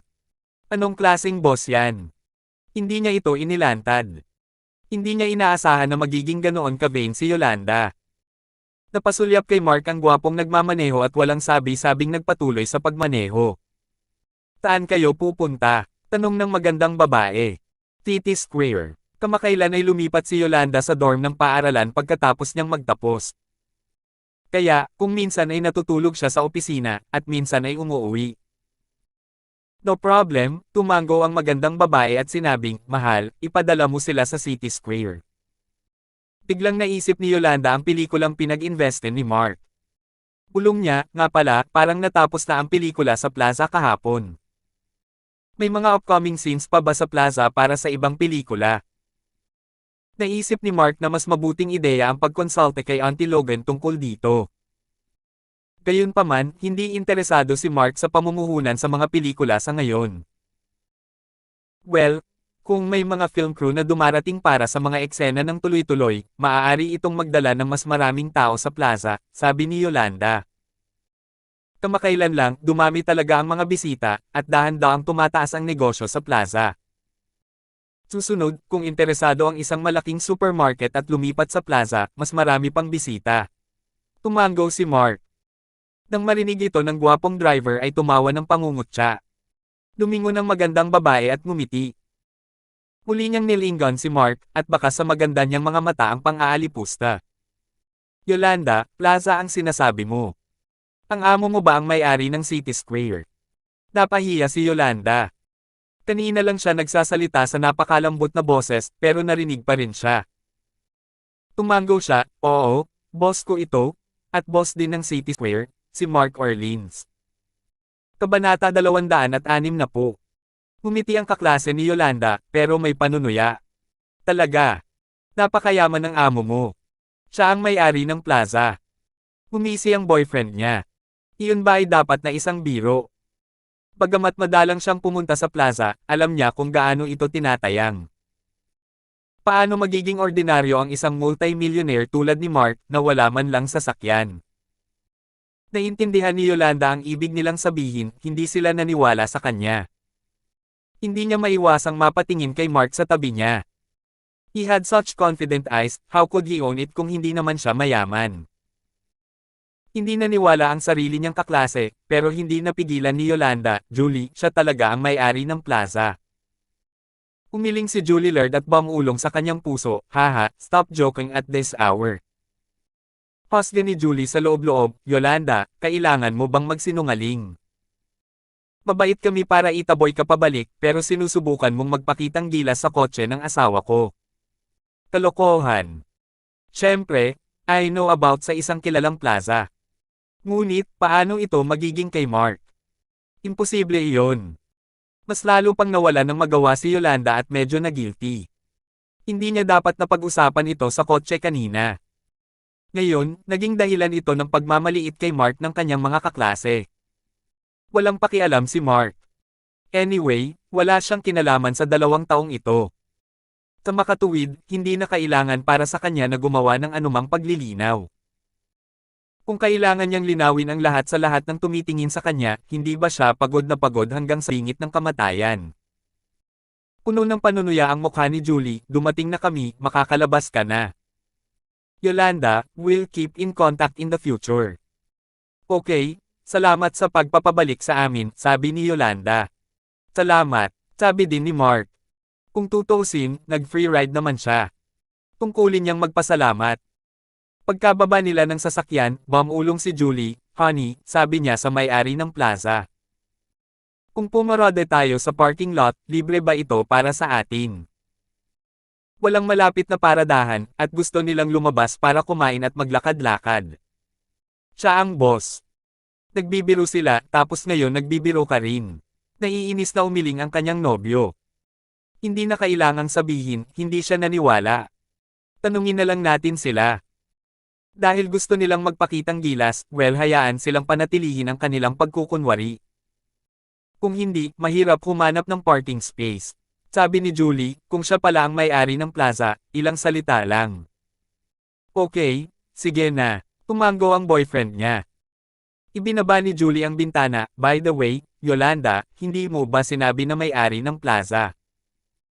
Kung pumarode tayo sa loob ng halos 4 na oras, makukuha ba natin ito ng libre? Sure, mag-drive ka na lang. Ngumiti si Yolanda. Talaga. Sana, hindi mapunta kung saan tayo dapat magbayad, Julie curled her lips. It won't? Just drive in? Kinuha ni Yolanda ang kanyang telepono para tawagan ng management sa parking lot at ini-report ang numero ng sasakyang boyfriend ni Julie. Ito ay talagang isang bagay ng ilang mga salita. Gusto nila maglagay ng show, parang convincing. Kahit siya tumatawag. Kalimutan mo na, honey, dito ka na lang mag-park. Kung kailangan nating magbayad, gayon din. Anyway, walang ibang maparedahan. Sigurado akong hindi siya ang may-ari, sabi ni Julie. Tumango ang kanyang nobyo, anong klaseng kaibigan mo ito? Bakit ba ang bongga niya hanggang dito? Napahiya si Julie, stop talking about them. Hayaan mo sila, ano man ang lumutang sa kanilang bangka. Tara na. Sige. Huwag hilingin sa iyong mga kaklase na sumakay sa kotse sa susunod. I can't believe that they had the nerve to show off in my car. Umuso ang nobyo ni Julie at nagplanong magmaneho sa parking lot. Pero biglang tinapot ni Julie ang kamay niya, "Oy, tignan mo, di ba yan ang bida sa pelikula?" Sabrina Yolden. Saan? Tumingin ang kanyang nobyo at nakita ang isang magandang babae na may hubog na figure na papalapit sa kanila. Kinusat niya ang kanyang mga mata sa hindi makapaniwala at alam niyang si Sabrina na iyon. Ang ganda ng hubog ng katawan, bilang lalaki, paanong hindi niya ito makikilala? Si Sabrina Yolden talaga, ulalas niya, pero bakit napunta sa ganoong lugar ang isang bituin na tulad niya? Hindi mo ba alam? I thought it was fake news nung nabalitaan ko na dito kinukunan si Sabrina. Totoo pala, pumunta nga siya para gumawa ng pelikula. Mahal, sandali. Gusto kong pumunta at humingi ng autograph at litrato. Ah, honey. Tignan mo, habang papalabas na siya ng sasakyan, biglang napatulala si Julie at napahinto sa kalagitnaan ng pangungusap. Akala niya dumadaan lang si Sabrina, pero hindi inaasahang lumapit ang bida sa pelikula kina Yolanda at Mark.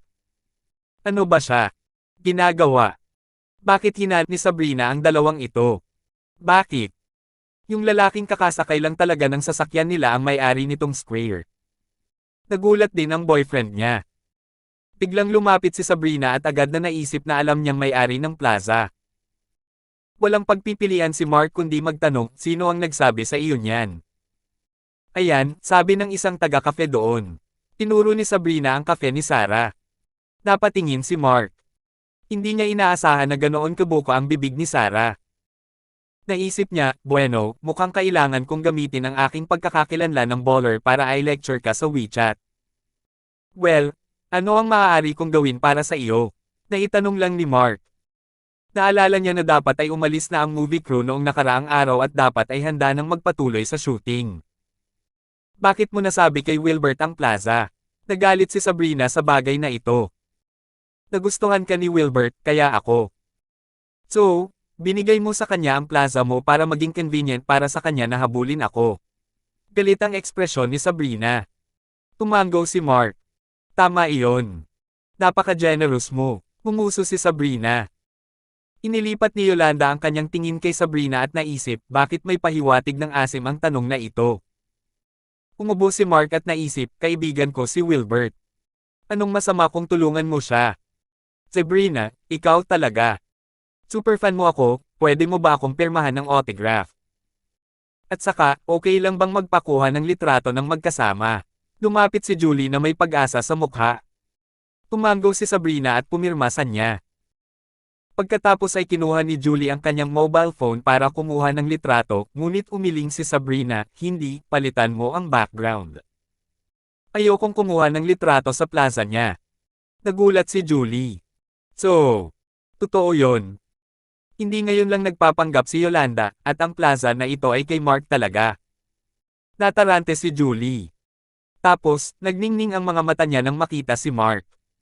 He was such a big shot, bakit kailangan pa niyang magmeneho? Talagang matipid siya, piniling sumakay ng taxi sa tabi ng kalsada.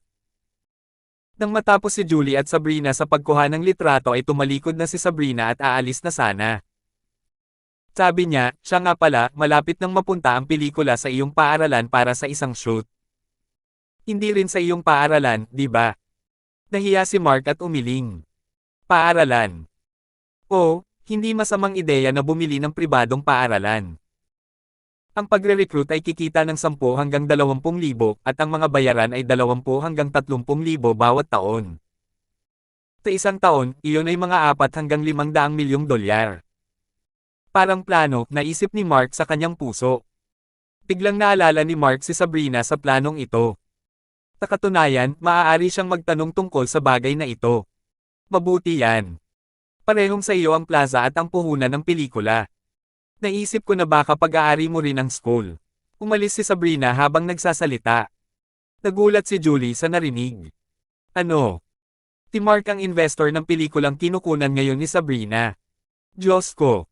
Napaka-ordinaryo niya. Paano siya naging mayaman? Julie, nakapark na ba kayo? Tanong ni Yolanda. Yes, we are. By the way, what's your WeChat? I'll add you as a friend there. Naningkit ang mga mata ni Julie habang tinanong si Mark. Isang parisukat at isang pamumuhunan sa pelikula. Si Mark ay mas mayaman kaysa sa kanyang kasintahan. Paumanhin, hindi ko ito ginagamit, umiling si Mark at tinanggihan siya. Sige, Yolanda, makikipag-ugnayan tayo. Walang magawa, si Julie ay sumakay sa kotse na may pagkabigo. Paano nangyari? Sa kanya ba talaga ang plaza? Tanong ng boyfriend niya nang bumalik siya. Oo, sa kanya yan. Ngayon lang kinumpirma ni Sabrina. Alam mo bang ang current movie ni Sabrina ay invested din niya? Naiinggit si Julie. Ano, gulat na gulat ang boyfriend niya. Mga pamumuhunan sa pelikula. Ito ay hindi isang bagay na maaaring gawin ng mga ordinaryong tao. Ano? Kung napakayaman niya, bakit hindi siya nagmamaneho ngayon lang? Honey, dapat mayroon siyang Rolls-Royce o isang uri ng sports car. Siya nga pala, honey, bakit hindi ka bumili ng sports car? Inabangan ito ni Julie. Nasisiraan ka na ba ng bait? Paano ko ito afford? Umiling siya.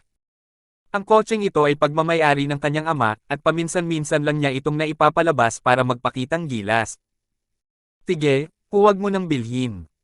Bakit mo ako pinapagalitan? Hindi nasiyahan si Julie, tingnan mo si Mark, mayaman siya at may napakagandang karakter. Ngayon lang kasi namin siya napag-usapan ng ganyan, hindi man lang niya pinabulaanan. Damn it. Kung mabait siya, puntahan mo siya. Galit na galit ang kanyang nobyo nang marinig niya iyon. Nais kong. I asked for his contact just now, but he didn't give it to me, Julie said as the word slipped her tongue. Ikaw. Galit na galit siya sa kawalang hiyaan nito. Itinaas niya ang kanyang kamay at sinampal si Julie, get out. Forget what they doing, keep on doing.